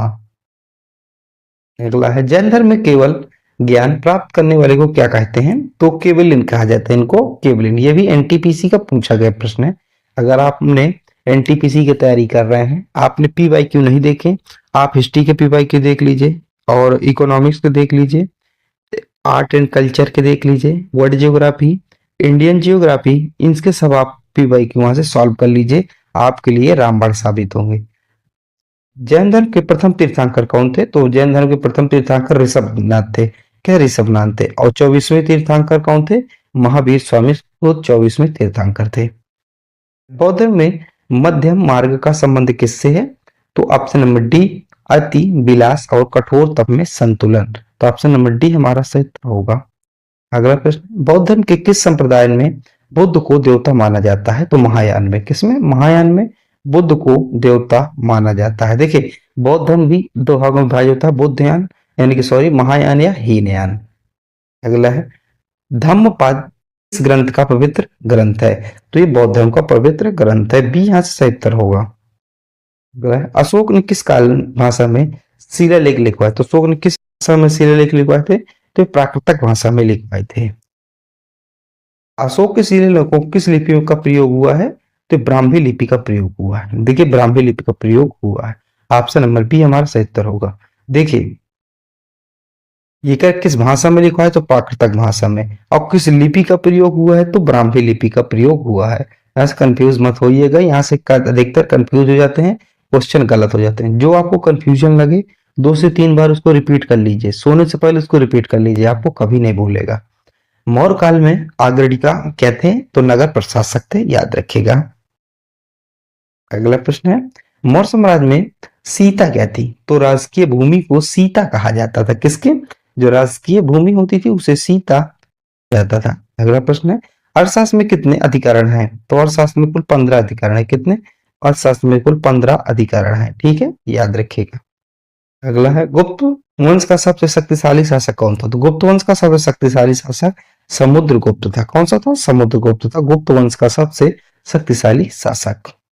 विक्रमादित्य की उपाधि किसने धारण की थी? तो चंद्रगुप्त जो द्वितीय था, इसने विक्रमादित्य की उपाधि धारण की थी। और इसके दरबार में नवरत्न किसके दरबार में थे? तो नवरत्न जो चंद्रगुप्त द्वितीय के दरबार में थे। नवरत्न चंद्रगुप्त द्वितीय के दरबार में थे, उनमें से कालिदास थे। अगला है, मेघदूत के रचयिता कौन है? तो मेघदूत के रचयिता कालिदास है। क्या? कालिदास है। ऑप्शन नंबर ए हमारा यहाँ से सही उत्तर होगा। अगला प्रश्न है, मृगजकट्टिकम के लेखक कौन है? तो शूद्रा किसके लेखक हैं? देवी चंद्रगुप्तम के लेखक कौन है? तो विशाख दत्त जो है देवी चंद्रगुप्तम के लेखक। ऑप्शन नंबर हमारा बी एकदम सही उत्तर होगा। अगला है, कामसूत्र के रचयिता कौन है? तो वात्सायन। क्या? कामसूत्र के रचयिता वात्सायन है, याद रखिएगा। पंचतत्व के रचयिता कौन है? तो पंचतत्व के रचयिता है विष्णु शर्मा। ठीक है। हरिश्चरित्र किस प्रकार का ग्रंथ है? तो हर जो चरित्र है एक ऐतिहासिक ग्रंथ है, गद्य है मतलब। ठीक है। कदम्बरी के रचयिता कौन है? तो कदम्बरी के रचयिता है बाणभट्ट। क्या है? बाणभट्ट जो है कदम्बरी के रचयिता है। अगला है रत्नावली के रचयिता कौन है? तो हर्षवर्धन जो है रत्नावली के रचयिता है। किराता राजुनियम के रचयिता कौन? तो भारवी इसके रचयिता है। क्या है? शिशुपाल वध के रचयिता माघ है। याद रखिएगा, आपने शिशुपाल का बाद नाम जो है सुना ही होगा। नाट्यशास्त्र के रचयिता कौन? तो भारत मुनि जो नाट्यशास्त्र के रचयिता हैं। याद रखिएगा, बहुत इंपॉर्टेंट प्रश्न है ये। अगला प्रश्न है अब विज्ञान शकुंतलम किसकी रचना है? तो कालिदास की रचना है। अब अभिज्ञान शकुंतलम जो है कालिदास की रचना है। ए सही उत्तर होगा। उत्तर रामचरित किसकी रचना है? तो उत्तर रामचरित जो भवभूति की रचना है। सूर्य सिद्धांत संबंधित है। तो जो सूर्य सिद्धांत है ज्योतिष से संबंधित है। किससे? ज्योतिष से संबंधित है। अगला प्रश्न है बृहत संहिता के रचयिता कौन है? तो ब्राह्महिर है। कौन है इसके रचयिता? जो है ब्राह्महिर है। बी यहाँ से हमारा एकदम सही उत्तर होगा। अगला है सूर्य की अवधारणा, जो शून्य की अवधारणा सबसे पहले किसने दी थी? तो आर्यभट्ट ने दिया था। अगला है चरक संहिता संबंधित है। तो आपको पता है चरक संहिता चिकित्सा से या फिर कह सकते हैं आयुर्वेद से संबंधित है। ठीक है, याद रखिएगा, रिमेंबर। अगला है सुश्रुति संहिता संबंधित है। तो शल्य चिकित्सा से संबंधित है। अमरकोश के रचयिता कौन है? तो अमर सिंह जो है अमरकोश के रचयिता हैं। अगला प्रश्न है मुद्रा राक्षस के रचयिता कौन है? तो विशाख दत्त जो है मुद्रा राक्षस के रचयिता हैं। प्रियदर्शिका के रचयिता कौन है? तो हर्षवर्धन द्वारा लिखी गई पुस्तक है प्रियदर्शिका। मौका मिले तो आप लोग इस पुस्तक को जरूर पढ़िएगा। अगला है मालविकानी मित्रम किसकी रचना है? तो ये कालिदास की रचना है। विक्रमो वीरसियम किसकी रचना है? यह भी कालिदास की रचना है। रघुवंशम किसकी रचना है? तो यह भी कालिदास की रचना है। अगला प्रश्न है कुमार संभोम किसकी रचना है? तो ये भी अगेन ये भी कालिदास की रचना है। कालिदास ने बहुत सारी रचनाएं लिखी हैं। अगला है स्वप्रसादवत्ता किसकी रचना? तो भास की रचना है। उर्वशी किसकी रचना है? तो ये भी उर्वशी भी कालिदास की रचना है।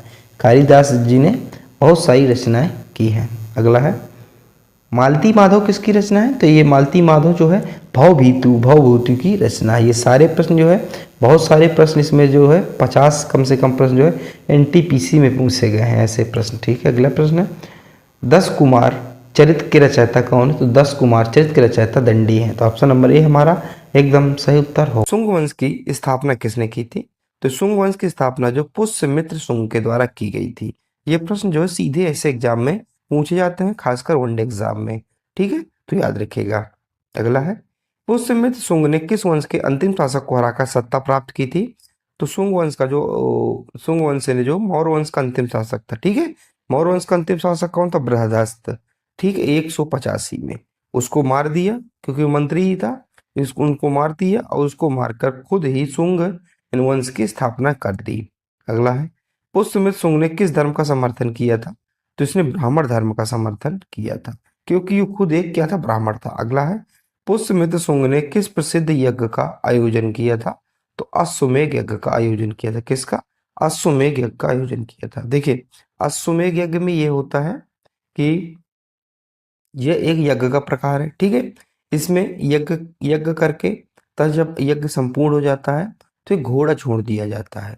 उस घोड़े पे चुनौती लिखी रहती है कि जो घोड़ा इसको जो भी व्यक्ति घोड़े को पकड़ेगा तो उसको राजा से लड़ना पड़ेगा। अगर लड़ने का सामर्थ्य नहीं है तो वो जो घोड़ा जहां जहां तक जाएगा पृथ्वी में वो पूरी धरती उसकी किसकी? पुष्य यानी कि जिसने अश्वमेध यज्ञ की है उसकी हो जाएगी। अगला है शुंग वंश की राजधानी कहाँ थी? तो शुंग वंश की राजधानी पाटलिपुत्र थी। तो हमारा ए यहाँ से हमारा सही उत्तर होगा। आप लोग इस चीज को विशेषकर याद रखिएगा। उस समय शुंग के बाद शुंग वंश का अगला शासक कौन बना? तो शुंग वंश का अगला शासक अग्निमित्र बना था। कौन? जो शुंग वंश का अगला शासक अग्निमित्र बना था। तो ऑप्शन नंबर बी यहाँ से एकदम सही उत्तर होगा। अगला प्रश्न है शुंग काल के किस विद्वान ने मालविका निगत्रम मित्रम नाटक लिखा था? तो कालिदास ने लिखा था। किसने? कालिदास ने लिखा था। तो आपका ऑप्शन नंबर ए यहाँ से सही उत्तर होगा। अगला है शुंग वंश का अंतिम शासक कौन था? तो देखिए शुंग वंश का अंतिम शासक था देवभूति। क्या था? देवभूति। अब देखिए शुंग वंश के बाद स्थापना किसकी होती है मैं आपको बताऊंगा। किस वंश ने शुंग वंश का अंत किया था? तो कण वंश ने। किसने? कण्व ने, जो शुंग वंश है उसका अंत किया था। तो देवभूति था शुंग वंश का अंतिम शासक। तो कण्व जो थे इस इनको उसको खत्म करके और कण्व वंश की यहाँ स्थापना हो गई थी शुंग वंश के बाद। शुंग काल में किस स्तूप का निर्माण हुआ था? तो सांची के स्तूप का निर्माण हुआ था। किसका? सांची के स्तूप का निर्माण हुआ था। ये आप लोगों का सही उत्तर होगा यहाँ से। अगला प्रश्न है, पुष्यमित्र शुंग ने किस यूनानी शासक को हराया था? तो मिनांडर को हराया था। किसने? किसको? मिनांडर को हराया था। तो भी यहाँ से सही उत्तर होगा। अगला है, शुंग वंश का शासनकाल कब से कब तक रहा था? तो शुंग वंश का जो शासनकाल है 185 ईसा पूर्व से 73 ईसा पूर्व तक रहा था। शुंग काल में किस भाषा का विकास हुआ था? तो शुंग काल में संस्कृत भाषा का विकास हुआ था। किसका? संस्कृत भाषा का विकास हुआ था। हमारा भी सही उत्तर होगा। अगला प्रश्न है हमारा, शुंग वंश के समय किस विदेशी आक्रमणकारी ने भारत पर हमला किया? तो किसने किया था? तो यूनानी, इंडो यानी कि जिन्हें ग्रीक कहा जाता है, इन्होंने किया था। शुंग वंश के किस शासक ने विदिशा को द्वितीय राजधानी बनाया था? तो विदिशा को द्वितीय राजधानी भागभद्र ने बनाया था। पहले इनकी तो पाटलिपुत्र थी, लेकिन विदिशा को भागभद्र नाम का क्या था? एक शासक था, उसने राजधानी बनाई थी। शुंग वंश में किस विद्वान ने अर्थशास्त्र की टीका लिखा? तो अर्थशास्त्र की टीका लिखा तो पतंजलि ने। अगला है, शुंग वंश के बाद किस वंश ने मगध पर शासन किया था? तो कण्व वंश ने मगध पर शासन किया था। अगला है, शुंग वंश ने किस नाटककार को मृगचकटिकम लिखा है? तो सूत्रक ने लिखा है। ये प्रश्न जो है बहुत पूछा जाता है। ठीक है, तो आप लोगों को यहाँ से इसको याद रखना है। ये किसने लिखा है? सूत्रक ने लिखा है। अगला है, शुंग वंश के समय किस विश्वविद्यालय का विकास हुआ था? किस विश्वविद्यालय का? तो तक्षशिला विश्वविद्यालय का हुआ था। ठीक है, तो शुंग वंश के समय तक्षशिला विश्वविद्यालय का विकास हुआ था। आप लोगों को बताना है कमेंट में। पहला प्रश्न आप लोगों को ये है, तक्षशिला की लोकेशन क्या है इस समय? शुंग वंश के पतन का मुख्य कारण क्या था? तो शुंग वंश के जो पतन का मुख्य कारण था आंतरिक कलह। आंतरिक कलह थी, ठीक है, लोगों के बीच, परिवार में, तो इसके कारण इसका पतन हो गया। कण्व वंश की स्थापना किसने की थी? तो वासुदेव ने की थी। ठीक है, किसने? वासुदेव ने की थी। अब देखिए, शुंग वंश का अंतिम शासक था देवभूति। ठीक है, देवभूति खत्म हो गया, ठीक है, डेथ हो गई। इसके बाद जो कण्व वंश का शासन आया, और कंस कण्व वंश की जो शासन की शुरुआत वो वासुदेव ने की थी। कण्व वंश ने किस वंश को समाप्त करके सत्ता की प्राप्त की थी? तो शुंग वंश के बाद। कण्व वंश का अंतिम शासक कौन था? तो कण्व वंश का अंतिम शासक था सुशर्मा। कण्व वंश ने कितने वर्षों तक शासन किया? तो लगभग 45 वर्षों तक इसने शासन किया। कितने?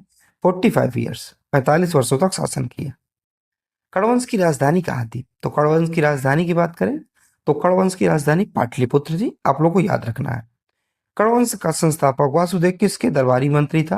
तो देवभूति में देवभूति का दरबारी मंत्री था। और देवभूति को क्या इससे खत्म किया और खुद क्या बन गया? कण्व वंश का संस्थापक बन गया और राजा बन गया। कण्व वंश के बाद मगध पर किस वंश ने शासन किया था? तो गुप्त वंश ने शासन किया था। तो कण्व वंश के बाद कौन आएगा? गुप्त आएगा। ठीक, गुप्त वंश।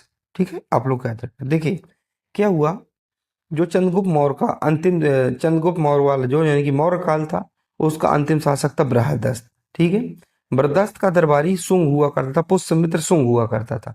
तो पुष्यमित्र शुंग ने जो बृहदस्त था उसकी हत्या कर दी और खुद क्या है शुंग वंश की स्थापना कर दी। इसके बाद इसी प्रकार जब शुंग वंश था तो उसका अंतिम शासक था देवभूति, और देवभूति की दरबार में कौन था? देवभूति के दरबार में वासुदेव था। इसने क्या देवभूति की हत्या कर दी और फिर यहाँ पे कण्व वंश की स्थापना कर दी। तो लोग ऐसे इनको चल रहा था। कण्व वंश के शासकों ने किस धर्म को संरक्षण दिया था? तो ब्राह्मण धर्म को संरक्षण दिया था। कण्व वंश का शासनकाल कब से कब तक रहा? तो 73 से 28 ईसा पूर्व था। कण्व वंश के पतन का मुख्य कारण क्या था? तो आंतरिक कमजोरी इसके पतन का मुख्य कारण था। कण्व वंश के समय जो किस विदेशी शक्ति ने भारत पर आक्रमण किया था? तो शक। जो शक लोग थे उन्होंने कण्व वंश के शासन के दौरान भारत पर आक्रमण किया था। इनका शासनकाल 73 से 45 तक था। कण्व वंश के शासकों ने किस धातु के सिक्के जारी किए थे? तो तांबा के सिक्के इनके द्वारा जारी किए गए थे। कण्व वंश का सबसे प्रसिद्ध शासक कौन था? तो वासुदेव था। ठीक है, इसी ने क्या है कण्व वंश की स्थापना की थी। कण्व वंश के समय किस तो पुराणों का जो है विकास हुआ था। कण्व वंश के शासकों ने किस धर्म में विशेष अपना योगदान दिया था, तो धर्म के क्षेत्र में। अगला है, जो कण्व वंश के किस विद्वान ने मनुस्मृति की रचना की, तो मनुस्मृति की रचना मनु ने किया है। कण्व वंश के बाद उत्तर भारत में किस वंश का उदय हुआ था, तो कुषाण वंश का उदय हुआ था। ठीक है। कण्व वंश के समय किस नदी के किनारे सभ्यता फली फूली थी, तो गंगा नदी के किनारे। अगला प्रश्न है हमारा, कण्व वंश के शासकों ने किस प्रकार के यज्ञों का आयोजन किया था, तो इन्होंने भी अश्वमेध यज्ञों का आयोजन किया था। कण्व वंश के पतन के बाद मगध पर किसने शासन किया था, तो मगध पर गुप्त वंश ने शासन किया था। ठीक है। सातवाहन वंश की स्थापना किसने की थी, तो सातवाहन वंश की स्थापना सिमुकुर के द्वारा की गई थी। अगला प्रश्न है, सातवाहन वंश का सबसे प्रसिद्ध शासक कौन था, तो गौतमी पुत्र सातकर्णी था। ये प्रश्न कई बार पूछा गया है। अगला है, सातवाहनों की राजधानी कहाँ थी, तो प्रतिष्ठान या फिर पांडव, जिसे पांडर कहा जाता है। गौतमी पुत्र सातकर्णी ने किस शासक को पराजित किया था, तो नहपान को पराजित किया था। सतवाहन सातवाहन काल में किस भाषा का विकास हुआ था, तो प्राकृतक भाषा का विकास हुआ था। सातवाहन शासकों ने किस धर्म को संरक्षण दिया था, तो संरक्षण की अगर बात करें तो इन्होंने बौद्ध धर्म को भी संरक्षण दिया था, जैन धर्म को भी संरक्षण दिया था, ब्राह्मण धर्म को भी संरक्षण दिया था। तो हम यहाँ से डी, यहाँ से हमारा सही उत्तर होगा। नासिक अभिलेख किस सतवाहन वंश से संबंधित था, तो गौतमीपुत्र सातकर्णी। अगला है, सातवाहनों ने किस धातु के सिक्के जारी किए थे, तो चांदी के जारी किए थे। तो मैंने अभी आपको कर्ण वंश का बताया, तो उन्होंने तांबे के जारी किए थे, और जो सातवाहन जो वंश था इसी ने चांदी के सिक्के जारी किए थे। और यहीं से आपसे प्रश्न जो पूछता है, सातवाहन काल में किस विदेशी आक्रमणकारी ने भारत पर आक्रमण किया था, तो शकों द्वारा भारत पर आक्रमण किया गया था। शकों का आक्रमण जो अभी तक लगातार चल रहा है। देखिए, कर्ण वंश में भी हमने शकों का आक्रमण पढ़ा, अब इसमें भी चल रहा है। सातवाहनों का शासनकाल कब से कब तक रहा, तो 100 ईसा पूर्व से 200 ईसा पूर्व तक। सातवाहन काल में किस नाटककार ने गाथा शताब्दी लिखी थी, तो हाल ने। सातवाहनों में किस व्यापार मार्ग को बढ़ावा दिया था, तो सभी को, मसाला मार्ग हो, समुद्री मार्ग हो, या फिर रेशम मार्ग हो। सातवाहन काल में किस विश्वविद्यालय का विकास हुआ था, तो तक्षशिला का विकास हुआ था। सातवाहनों के पतन का मुख्य कारण क्या था, तो सातवाहनों के जो पतन का मुख्य कारण था विदेशी आक्रमण। क्या था, विदेशी आक्रमण। सातवाहन काल में किस कला शैली का विकास हुआ था, तो अमरावती कला शैली का विकास हुआ था। सातवाहनों ने किस धार्मिक ग्रंथ की रचना हुई थी, तो सभी वेद हैं, उपवेद है, पुराण है। तो आप यहां से क्या कहेंगे, आप कहेंगे ऑप्शन नंबर डी, यानी कि सभी। सातवाहनों में से किस क्षेत्र में विशेष योगदान दिया, तो ऑप्शन नंबर डी, सभी क्षेत्रों में। कला में भी उन्होंने अपना विशेष योगदान दिया, साहित्य में भी योगदान दिया, और वास्तुकला में भी योगदान दिया। सातवाहन काल में किस नदी के किनारे सभ्यता फली फूली थी, तो गोदावरी नदी के किनारे। किसके, गोदावरी नदी के किनारे। तो ऑप्शन नंबर हमारा बी यहाँ से सही उत्तर होगा। अगला है, सातवाहनों के समय किस प्रकार के यज्ञों का आयोजन किया गया था, तो अश्वमेध यज्ञों का आयोजन किया गया था। ठीक है, याद रखिए। दक्षिण भारत पर किसने आक्रमण किया, तो दक्षिण भारत पर पल्लव ने आक्रमण किया। देखिए, पल्लव वंश जो था, ठीक है, और ये दक्षिण भारत ही साइड था। ठीक है, ये दक्षिण भारत साइड था। अगला है, कुषाण वंश की स्थापना किसने की थी, तो कुजुल कडिफियसेस, तो इसने जो कुषाण वंश की स्थापना की थी। और उस कुषाण वंश में ही बहुत बड़े बड़े शासक हुए, जैसे कनिष्क हुए, ये बहुत बड़े बड़े शासक हुए थे। ठीक है। कुषाण वंश का सबसे प्रसिद्ध शासक कौन था, तो कुषाण वंश का जो सबसे प्रसिद्ध शासक था वो कनिष्क था। ठीक है। सावर जो है कुषाणों की राजधानी थी। कनिष्क ने किस धर्म को संरक्षण दिया था, तो कनिष्क के द्वारा बौद्ध धर्म को संरक्षण दिया गया था। कुषाण काल में किस संगति का आयोजन हुआ था, तो चतुर्थ बौद्ध संगीत का आयोजन हुआ था। आप सभी को पता भी होगा, 1 ईसा पूर्व यानी कि 100 में क्या हुआ था, चतुर्थ बौद्ध संगीति हुई थी। कहाँ हुई थी, कुंडलवन कश्मीर में हुई थी। और उस समय कौन था, कनिष्क उस समय इसके क्या अध्यक्ष थे। तो वही आपसे पूछा जा रहा है, कुल 4 हुई थी। ठीक है। कुषाण तो कुषाणों द्वारा संस्कृत भाषा को संरक्षण दिया गया था। कनिष्क के दरबार में कौन सा विद्वान था? तो अश्वघोष जो कनिष्क के दरबार में क्या था? विद्वान था। कुषाणों ने किस धातु के सिक्के जारी किए थे? तो कुषाणों द्वारा सोने के धातु के सिक्के जारी किए गए थे। किसके? सोने के धातु के सिक्के जो है जारी किए गए थे।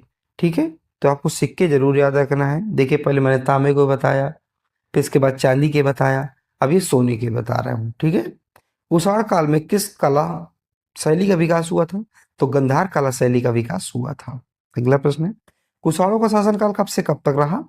तो कुषाणों का शासनकाल 1 शताब्दी यानी कि 100 ईसा पूर्व से, और अगर बात करें 3 शताब्दी ईसवी तक। ठीक है, कुषाणों ने किस राजमार्ग को बढ़ावा दिया था? तो रेशम मार्ग को बढ़ावा दिया था। कुषाणों द्वारा रेशम मार्ग को ज्यादा बढ़ावा दिया गया, जबकि सतवाहन वंश के द्वारा रेशम मार्ग भी, मसाला मार्ग, समुद्री मार्ग सबको बढ़ावा एक साथ दिया गया था। लेकिन यहाँ पे जो विशेष फोकस था रेशम मार्ग पर था। कुषाण काल में किस शिला का विकास हुआ? कुषाणों का पतन मुख्य कारण क्या था? तो विदेशी आक्रमण था। कुषाण काल में किस धार्मिक ग्रंथ की रचना हुई थी? तो बौद्ध ग्रंथ की रचना हुई थी। यहाँ से इंपॉर्टेंट थोड़ा सा याद रखिएगा, बौद्ध ग्रंथ की रचना हुई थी। अगला है, कुषाणों ने किस क्षेत्र में विशेष योगदान दिया था? तो कला, साहित्य, वास्तुकला। इस ऐसे प्रश्न में आप अगर डी है तो आप ऐसे में डी लगा सकते हैं। कुषाण काल में किस नदी के किनारे सभ्यता फली फूली थी? तो सिंधु नदी के किनारे। अगला प्रश्न, कुषाणों के समय किस प्रकार के यज्ञों का आयोजन किया गया? तो अश्वमेध यज्ञ का आयोजन किया गया। ये हमारा यहाँ से एकदम सही उत्तर होगा। कुषाणों के पतन के बाद, तो कुषाणों के पतन के बाद जो उत्तर भारत पर गुप्त वंश ने शासन किया। किसने? गुप्त वंशों के द्वारा शासन किया गया। कुषाण काल में किस विदेशी व्यक्ति ने भारत पर आक्रमण किया था? तो हूणों ने आक्रमण किया था। किसने? हूणों ने आक्रमण किया था। कुषाण वंश का अंतिम शासक, तो कुषाण वंश का अंतिम शासक वासुदेव था। गुप्त साम्राज्य की स्थापना किसके द्वारा? तो गुप्त साम्राज्य की स्थापना जो है चंद्रगुप्त प्रथम द्वारा की गई। गुप्त वंश का सबसे शक्तिशाली शासक, तो गुप्त वंश का सबसे शक्तिशाली शासक था समुद्रगुप्त, जिसे भारत का नेपोलियन कहा जाता है। गुप्त साम्राज्य की राजधानी कहाँ थी? तो ये पाटलिपुत्र थी। कहाँ? पाटलिपुत्र थी। तो ऑप्शन नंबर ए हमारा एकदम सही उत्तर होगा। भारत का नेपोलियन किस गुप्त शासक को कहा जाता है? तो ये समुद्रगुप्त को कहा जाता है, क्योंकि मैंने जैसे आपको अभी बताया, तो ये समुद्रगुप्त को कहा जाता है। गुप्त काल को भारतीय इतिहास में क्या कहा जाता है? तो स्वर्ण युग कहा जाता है। जो गुप्त काल है इसको भारतीय इतिहास का स्वर्ण युग कहा जाता है। तो हमारा सही उत्तर होगा ऑप्शन नंबर ए हमारा सही उत्तर होगा। को धारण किया था, तो चंद्रगुप्त द्वितीय द्वारा जो है विक्रमादित्य उपाधि को धारण किया गया। आप यहां से भी पूछा जाता है तो चंद्रगुप्त द्वितीय का दूसरा नाम क्या था, या फिर विक्रमादित्य किस शासक का, गुप्त शासक का उपनाम था? तो चंद्रगुप्त द्वितीय का उपनाम था। आप लोग को भुलाना नहीं है। गुप्त काल में कौन सा प्रसिद्ध नाटककार हुआ था? तो कालिदास हुए थे। अगला है, गुप्त शासकों ने किस धातु के सिक्के जारी किए थे? तो इन्होंने भी सोने के सिक्के जारी किए थे। गुप्त काल में प्रसिद्ध किस है विश्वविद्यालय का विकास हुआ था? तो नालंदा विश्वविद्यालय का विकास हुआ। गुप्त साम्राज्य का पतन किसके आक्रमण से हुआ था? तो हूणों के आक्रमण से हुआ था। समुद्रगुप्त के दरबारी कवि कौन थे? तो हरिसेन। कौन थे? हरिसेन थे। और हरिसेन ने इलाहाबाद प्रशस्ति की रचना भी की है। तो हरिसेन जो समुद्रगुप्त के दरबारी कवि थे। गुप्त काल में किस गणितज्ञ ने शून्य की खोज की थी? तो आर्यभट्ट के द्वारा की गई थी। अब यहां से पूछा भी जा सकता है कि आर्यभट्ट द्वारा शून्य की खोज किस काल में हुई। ये क्वेश्चन थोड़ा सा क्या बन जाएगा, कठिन बन जाएगा। अब शून्य की खोज तो आपको पता सबको आर्यभट्ट है, लेकिन अगर ये पूछे तो आर्यभट्ट ने शून्य की खोज किस काल के दौरान किया, तो शायद बताना मुश्किल हो जाता, लेकिन अगर पूछे तो याद रखिएगा गुप्त काल के दौरान। गुप्त काल ने किस खगोलीय शास्त्री को पंच सिद्धि धक्का लिखी? तो बराह मिहिर। गुप्त काल में किस धर्म का विकास हुआ था? तो सभी का धर्म, बात करें बौद्ध धर्म, जैन धर्म या फिर हिंदू धर्म सनातन। किस काल में, गुप्त काल में किस कला का विकास हुआ था? तो गुप्त काल में किस कला का विकास हुआ था? तो अजंता कला का विकास हुआ। गुप्त साम्राज्य का अंतिम महान शासक कौन था? स्कंदगुप्त था। गुप्त काल में किस भाषा का विकास हुआ? तो संस्कृत भाषा का विकास हुआ था। गुप्त काल में किस नदी के किनारे सभ्यता फली फूली? तो गंगा नदी के किनारे सभ्यता फली फूली थी। अगला प्रश्न है, गुप्त काल में किस प्रकार के यज्ञों का आयोजन किया गया? तो अभी तक मैंने जितना आपको पढ़ाया इस वीडियो में, तो सब में अश्वमेध यज्ञ, क्योंकि इस समय राजा क्या किया करते थे? अश्वमेध यज्ञ किया करते थे। अगला प्रश्न है हमारा और लास्ट प्रश्न है आज का, गुप्त साम्राज्य के पतन के बाद उत्तर भारत पर किसने आक्रमण किया? तो उत्तर भारत पर हर्षवर्धन ने आक्रमण किया। किसने? हर्षवर्धन ने आक्रमण किया था। ठीक है, तो अगले तो गुप्त वंश का संस्थापक श्रीगुप्त था। क्या था? श्रीगुप्त थे गुप्त वंश के संस्थापक। ठीक है, अगला प्रश्न है, समुद्रगुप्त को किस नाम से जाना जाता था? जो समुद्रगुप्त था इसे किस नाम से जाना जाता था? तो भारतीय नेपोलियन के नाम से जाना जाता था। यहाँ से जो ऑप्शन है तो गलत है। ठीक है, तो ऑप्शन नंबर 1 यहाँ से उत्तर होगा, भारतीय नेपोलियन के नाम से जाना जाता था। इलाहाबाद प्रशस्ति किसने लिखी? तो इलाहाबाद प्रशस्ति किसके द्वारा? तो इलाहाबाद प्रशस्ति है ये हरिसेन के द्वारा लिखी गई थी। किसके द्वारा? हरिसेन के द्वारा लिखी गई थी। अगला प्रश्न है, हुड़ आक्रमण के समय कौन गुप्त शासक था? तो जब हुड़ आक्रमण हुए थे तो उस समय शासक स्कंदगुप्त था। कौन? इनका स्कंदगुप्त था। यह प्रश्न ऐसे भी बनता है कि स्कंदगुप्त के समय किनका जो आक्रमण हुआ था? तो हुड़ों का आक्रमण हुआ था। अगला है, चंद्रगुप्त द्वितीय का दूसरा नाम क्या था? तो चंद्रगुप्त जो द्वितीय था उसका दूसरा नाम था विक्रमादित्य। इसी को विक्रमादित्य कहा जाता था। और इसी के दरबार में क्या थे? नौ रत्न विधि इसके दरबार, जैसे अकबर के दरबार में 9 रत्न थे, इसी प्रकार ये चंद्रगुप्त द्वितीय यानी कि विक्रमादित्य के दरबार में भी 9 रत्न थे। उन 9 रत्न में से एक थे चरक। अगला है, गुप्त वंश के काल को क्यों स्वर्ण युग का कहा गया है? तो स्वर्ण युग का काल किस युग को कहा गया? तो गुप्त काल युग को कहा गया, क्योंकि कला, साहित्य और विज्ञान के प्रगति यहाँ इस काल में बहुत ही प्रगति किया था, प्रोग्रेस किया था। अगला है, अजंता की गुफाओं का निर्माण किस काल में हुआ था? तो अजंता की गुफाएं हैं इसका निर्माण गुप्त काल में हुआ था। किसमें? गुप्त काल में हुआ था। अगला है, गुप्त काल में कौन सी लिपि प्रमुख थी? जो गुप्त काल था उसमें से ब्राह्मी लिपि प्रमुख थी। कौन सी जो लिपि थी? तो ब्राह्मी लिपि इसमें से प्रमुख लिपि मानी जाती थी। अगला प्रश्न है हमारा, आर्यभट्ट किस वंश से संबंधित वंश से के समय प्रसिद्ध थे? तो गुप्त वंश के समय प्रसिद्ध थे आर्यभट्ट। ठीक है, तो आप सही उत्तर क्या हो जाएगा? गुप्त वंश, यानी कि ऑप्शन नंबर बी। अगला है, गुप्त काल में कौन सा कर लगाया जाता था? तो गुप्त काल में भूमि कर लगाई जाती। क्या? भूमि कर लगाया जाता था। ये यहाँ से हमारा सही उत्तर होगा। अगला है, हर्षवर्धन किस काल से संबंधित थे? तो हर्षवर्धन जो है पुष्यभूति वंश से संबंधित थे। एनटीपीसी में ये प्रश्न कई बार जो रिपीट हुआ है, तो याद रखिएगा, रेलवे वाले विशेषकर। ठीक है, प्रश्न जो है एनटीपीसी में और सारे वनडे एग्जाम में हुआ है। हर्षवर्धन की राजधानी क्या थी? तो जो हर्षवर्धन थे उनकी राजधानी कन्नौज थी। क्या थी? कन्नौज थी। अगला है, ह्वेनसांग किसके शासनकाल में भारत आया था? तो ह्वेनसांग है ये हर्षवर्धन के शासनकाल में भारत आया था। अगर आपसे वही मैं पूछूं, मेगास्थनीज जो है किसके शासनकाल में भारत आया था और उसने कौन सी बुक लिखी थी? ये प्रश्न है आपको, ये उत्तर जो कमेंट में देना है। अगला है, हर्षचरित के लेखक कौन थे? तो हर्षचरित के लेखक बाणभट्ट थे। अगला है, हर्षवर्धन ने बौद्ध धर्म के किस संप्रदाय को अपनाया था? तो हर्षवर्धन ने जो बौद्ध धर्म का जो महायान था, कौन सा महायान, तो उसको अपनाया था। देखिए, बौद्ध धर्म में भी दो होते हैं, एक हीनयान एक महायान। ठीक है, तो उन्होंने महायान को अपनाया था। अगला है, नालंदा विश्वविद्यालय को किसने प्रसिद्धि दिलाई?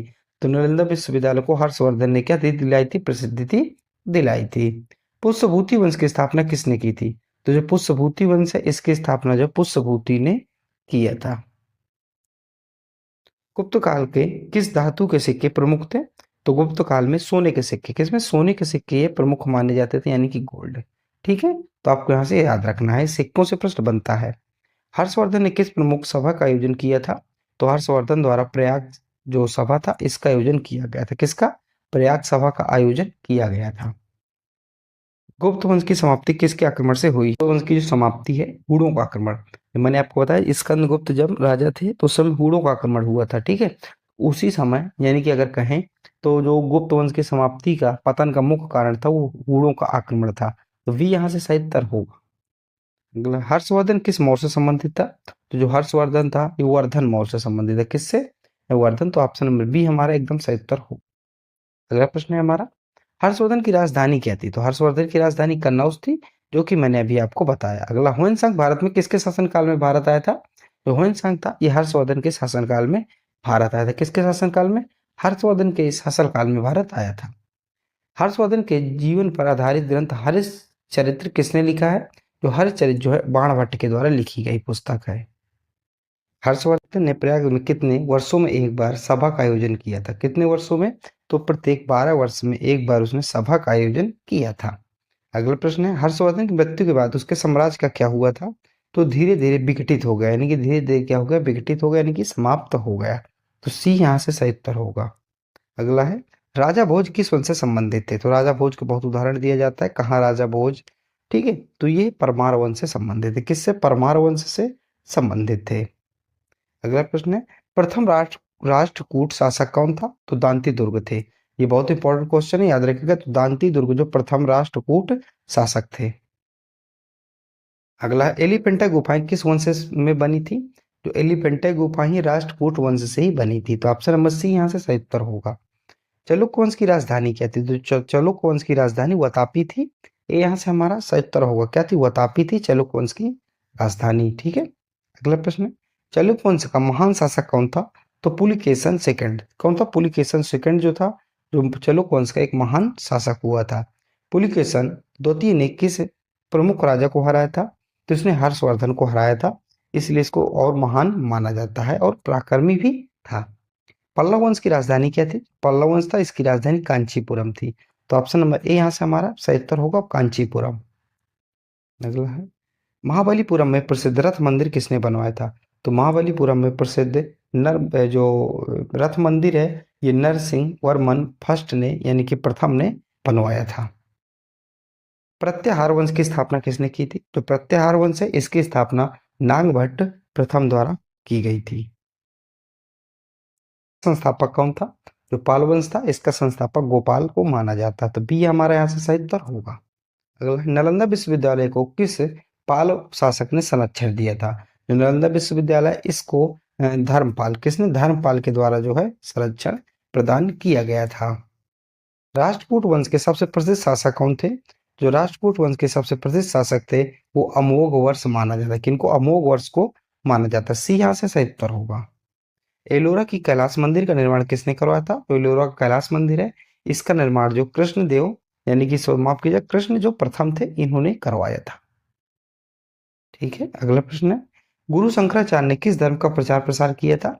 तो गुरु शंकराचार्य ने जो अद्वैत वेदांत, किस अद्वैत वेदांत का जो है प्रचार किया था। राष्ट्रकूट वंश के पतन के बाद किस वंश ने दक्षिण भारत में सत्ता संभाली थी? तो चालुक्य। जब राष्ट्रकूट वंश समाप्त हो गया तो चालुक्य थे, उन्होंने सत्ता संभाली दक्षिण भारत में। पश्चिमी चालुक्य वंश की राजधानी क्या थी? जो पश्चिमी चालुक्य था उसकी राजधानी कल्याणी थी। आप लोगों को विशेष रूप से याद रखना है। चोल वंश का सबसे प्रसिद्ध शासक कौन था? तो चोल वंश का सबसे प्रसिद्ध शासक था राज राज चोल प्रथम, ठीक है। राज चोल प्रथम इसका प्रसिद्ध शासक था। राजराज चोल द्वारा निर्मित प्रसिद्ध मंदिर कौन सा था? तो बृहदी मंदिर था। कौन था? बृहदी मंदिर था, याद रखिएगा। चोल वंश का दूसरा महान शासक कौन था जिसने श्रीलंका पर आक्रमण किया था? तो राजेंद्र चोल प्रथम थे। कौन थे? राजेंद्र चोल प्रथम थे। इन्होंने क्या किया था? इन्होंने श्रीलंका पर आक्रमण किया था। पाल वंश का संस्थापक कौन था? तो पाल वंश का संस्थापक मैंने आपको बताया गोपाल था। कौन? गोपाल। तो ऑप्शन नंबर बी यहाँ से आ रहा है, सही उत्तर होगा। अगला है, प्रसिद्ध विक्रमशिला विश्वविद्यालय की स्थापना किसी ने की? तो जो प्रसिद्ध विक्रमशिला विश्वविद्यालय, इसकी स्थापना जो है धर्मपाल ने किया था। प्रतिहार वंश का प्रसिद्ध शासक कौन था? तो प्रतिहार वंश का प्रसिद्ध शासक मिहिर भोज था। कौन था? मिहिर भोज था। किसके बीच हुआ था? तो देखिए, 325 समर जो पाल, प्रतिहार और राष्ट्रकूट के बीच हुआ था। किसके? पाल, प्रतिहार और राष्ट्रकूट के बीच हुआ था। ये तो आपको पता चल गया। अभी पूछा जाता है कि किसके लिए हुआ था? तो कन्नौज के लिए हुआ था। तीनों तरफ से क्या? कन्नौज के लिए हुआ था। अगला, चोल शासकों की नौसेना विशेष रूप से प्रसिद्ध थी किस क्षेत्र के लिए? तो दक्षिण पूर्व एशिया के लिए थी। किससे? दक्षिण पूर्व एशिया के लिए। चोल प्रशासन में उर किसे कहा जाता था? तो उर शब्द है, ये ग्राम सभा को उर कहा जाता था, ये पूछा जाता है। अगला प्रश्न है, चेर वंश का प्रमुख क्षेत्र क्या था? तो केरल था। पांडव वंश का प्रमुख बंदरगाह कौन सा था? तो पांडव वंश का जो पांडव वंश था, इसका प्रमुख बंदरगाह फुहार था। क्या? फुहार। तो ऑप्शन नंबर ए हमारा सही उत्तर होगा।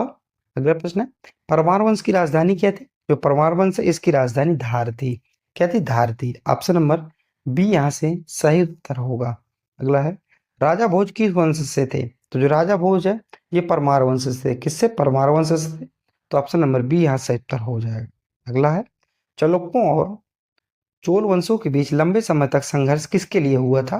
तो वेंगी क्षेत्र, एक वेंगी क्षेत्र पड़ता है, इसके इसके लिए हुआ था। चालुक्य थे और चोल वंश, इनके बीच जो लंबे समय तक क्या लड़ाई हुई थी, संघर्ष चला था।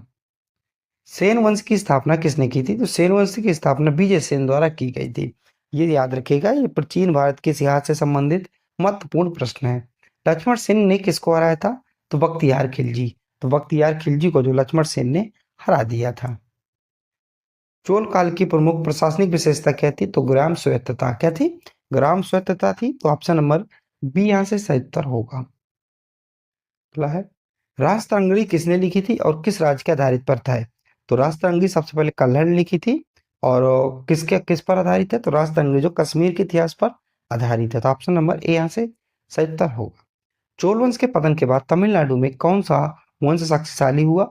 तो पांडव वंश आया। कौन सा? पांडव वंश आया। ठीक है, तो ऑप्शन नंबर बी यहाँ से सही उत्तर होगा। पांडव वंश की राजधानी क्या थी? तो पांडव वंश की राजधानी मदुरै थी। कौन सी? मदुरै थी। तो ऑप्शन नंबर बी इसका सही उत्तर हो जाएगा। पांडववंश के पतन का मुख्य कारण क्या था? तो जो पांडववंश का पतन हुआ इसका मुख्य कारण जो माना जाता है मुस्लिम आक्रमण माना जाता है। क्या? मुस्लिम आक्रमण माना जाता है। इन्हीं के आक्रमण के चलते जो पांडववंश था वो उसका पतन हो गया था। 13वीं शताब्दी में जो सदी में दक्षिण भारत पर आक्रमण करने वाला दिल्ली सल्तनत का सेनापति कौन था? तो मलिक कफूर था। कौन था? मलिक कफूर था। तो ऑप्शन नंबर सी इसका सही उत्तर होगा। मलिक कफूर ने किस वंश को हराकर दक्षिण भारत में लूटपाट की थी? तो उसमें चोल को भी हटाया था और हराया था, होलसेल को भी हराया था और यादवों को भी हराया था। तो ऑप्शन नंबर डी। विजयनगर साम्राज्य की स्थापना कब हुई थी? तो 1336 में। कब? 1336 में जो है विजयनगर साम्राज्य की स्थापना की गई थी। विजयनगर साम्राज्य की स्थापना किसने की थी? तो हरिहर और बुक्का ने। ये तो काफी सरल प्रश्न है। हरिहर और बुक्का नामक दो व्यक्तियों ने जो है विजयनगर साम्राज्य की स्थापना की थी। विजयनगर साम्राज्य की पहली राजधानी कौन थी? तो विजयनगर साम्राज्य की पहली राजधानी हम्पी थी। क्या? हम्पी, जिस समय क्या है कर्नाटक में है। तो ऑप्शन नंबर 20 का सही उत्तर होगा। अगला प्रश्न है हमारा, कृष्णदेवराय किस वंश से संबंधित थे? जो कृष्णदेवराय हैं ये तुलुब वंश से संबंधित है। किसे? तुलुब वंश से। अगला प्रश्न है, कृष्णदेवराय द्वारा रचित प्रसिद्ध ग्रंथ कौन सा है? तो उनके द्वारा जो रचित प्रसिद्ध ग्रंथ है वो कौन सा है? तो अमृता माल्यता। तो ऑप्शन नंबर ए इसका सही उत्तर होगा। ठीक है, अगला प्रश्न है हमारा, बहमनी साम्राज्य की स्थापना किस वर्ष हुई थी? जो बहमनी साम्राज्य था इसकी स्थापना 1347 में हुई थी। अगला है, बहमनी साम्राज्य का संस्थापक कौन था? तो अलाउद्दीन बहमन शाह। कौन? अलाउद्दीन बहमन शाह जो था ये था बहमनी साम्राज्य का संस्थापक था। बहमनी साम्राज्य की राजधानी क्या थी? तो गुलबर्गा, और जिसे बाद में बीदर कहा गया है, ये बहमनी साम्राज्य की क्या थी? राजधानी थी। याद रखिएगा। ठीक है, अगला है, विजयनगर और बहमनी साम्राज्य के बीच मुख्य संघर्ष किस क्षेत्र को लेकर हुआ था? तो किस क्षेत्र को? तो कृष्णा, तुंगभद्रा और दोआब था, इस क्षेत्र को लेकर मुख्य रूप से हुआ था। विजयनगर साम्राज्य का पतन किस युद्ध में हुआ था? तो तालीकोटक युद्ध में। क्या? तालीकोटक युद्ध में जो विजयनगर साम्राज्य का पतन हो गया था। अब आप लोगों को बताना है जो तालीकोटक युद्ध किसके किसके बीच हुआ था। ये सेकंड क्वेश्चन है जो कि आपको कमेंट में देना है। ठीक है, तालीकोटक युद्ध किस वर्ष हुआ था? तो जो 1565 में। कब? 1565 में जो है तालीकोटा का युद्ध हुआ था, जिससे जो है विजयनगर साम्राज्य पूरी तरह से खत्म हो गया था। तालीकोटा युद्ध में विजयनगर साम्राज्य की हार का कारण क्या था? तो मुस्लिम सुल्तानों का संयुक्त मोर्चा। जो मुस्लिम सुल्तान थे ये एक रूप से क्या हो गए? इकट्ठे हो गए और इन्होंने साथ में क्या धावा बोल दिया, मोर्चा कर दिया।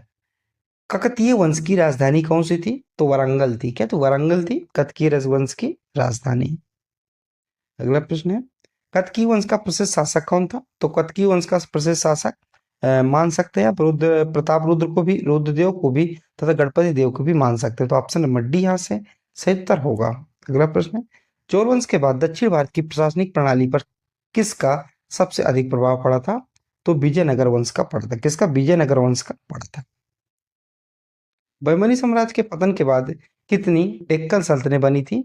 तो 5 डेक्कन सल्तनतें बनी थी। कितनी? 5। तो ऑप्शन नंबर हमारा बी यहाँ से सही उत्तर होगा। नीचे में से कौन डेक्कन सल्तनत नहीं है। तो कौन डेक्कन सल्तनत नहीं है? देखिए, अहमदनगर था, गोलकुंडा था, बीजापुर था, लेकिन मालवा नहीं था। तो प्रश्न के हिसाब से ऑप्शन नंबर डी। अगला है, बीजापुर सल्तनत किस वंश द्वारा शासित है? तो आदिल शाही द्वारा। किसके द्वारा? आदिल शाही द्वारा शासित है। गोलकुंडा सल्तनत की राजधानी कौन सी थी? तो हैदराबाद थी। क्या थी? हैदराबाद थी। तो आप यहां से ऑप्शन नंबर बी को सही मानेंगे। मराठा साम्राज्य के संस्थापक कौन थे? तो मराठा साम्राज्य के संस्थापक शिवाजी थे। तो ऑप्शन नंबर ए यहां से सही उत्तर होगा। शिवाजी को छत्रपति की उपाधि कब और कहाँ मिली थी? तो जो शिवाजी को छत्रपति की उपाधि रायगढ़ में मिली थी और 1674 में इनको उपाधि दी गई थी। तो ये प्रश्न बनता है, पूछ याद रखिएगा। शिवाजी का गुरु कौन था? तो शिवाजी का गुरु कौन था? समर्थ रामदास थे। कौन थे? समर्थ रामदास थे। तो ऑप्शन नंबर बी हमारा सही उत्तर होगा। शिवाजी का उत्तराधिकारी कौन था? तो शिवाजी का जो उत्तराधिकारी थे उनका नाम था संभाजी महाराज। कौन थे? संभाजी। ऑप्शन नंबर ए यहां से सही उत्तर होगा। संभाजी को किसने पकड़ कर मार डाला था? तो संभाजी को जो औरंगजेब ने पकड़ कर क्या है, उनकी हत्या कर दी थी। मराठा प्रशासन में अष्टप्रधान किसे कहते थे? तो 8 मंत्रियों की जो परिषद होती थी उसी को जो अष्टप्रधान कहा जाता था। जैसे सुमंत हो गए, जो वित्त मंत्रालय वाला होता थी, अलग अलग उनको नाम दिया जाता था। मराठा साम्राज्य का सबसे शक्तिशाली पेशवा कौन था? तो बाजीराव प्रथम। इसको इनको जो है मराठा साम्राज्य का सबसे शक्तिशाली पेशवा माना जाता है। बाजीराव प्रथम ने किस मुगल सेनापति को हराया था? तो निजाम उल मुल्क को हराया था। मराठों और अहमद शाह अब्दाली के बीच कौन सा युद्ध हुआ था? तो मराठों और अहमद शाह अब्दाली के बीच जो है पानीपत का तृतीय युद्ध हुआ था। पानीपत का तृतीय युद्ध कब हुआ था? तो 1761 में हुआ था। ठीक है, कब हुआ था? 1761 में। औरंगजेब ने दक्षिण भारत में किसके विरुद्ध लंबा अभियान चलाया था? तो मराठाओं के विरुद्ध जो लंबा अभियान चलाया था। टीपू सुल्तान किस राज्य के शासक थे? तो मैसूर। क्या टीपू सुल्तान जो समय मैसूर का शासक हुआ करता था। टीपू सुल्तान को मैसूर का शेर किस कारण कहा गया? तो अंग्रेजों से क्या वो वीरता से लड़ा था। क्या अंग्रेजों से बहुत ही वीरता से लड़ा था, वो जीत जाता था, इसलिए उसको मैसूर का शेर कहा गया। टीपू सुल्तान की मृत्यु किस युद्ध में हुई थी? तो जो मैसूर का जो चौथा युद्ध था, इसी में जो टीपू सुल्तान की मृत्यु हो जाती है और जो अंग्रेजों की पकड़ है ये और अच्छे तरीके से बन जाती है। हैदराबाद राज्य का संस्थापक कौन था? तो हैदराबाद जो राज्य है, तो इस समय उसका संस्थापक था option number C Asaf Jah है। तो ऑप्शन नंबर सी इसका सही उत्तर होगा। औरंगजेब की मृत्यु के बाद मुगल साम्राज्य का सबसे शक्तिशाली प्रतिद्वंदी कौन था? तो मराठा आए थे। कौन थे? मराठा। क्योंकि उस समय मराठा जो थे जो मुगलों के नाक में दम किए थे।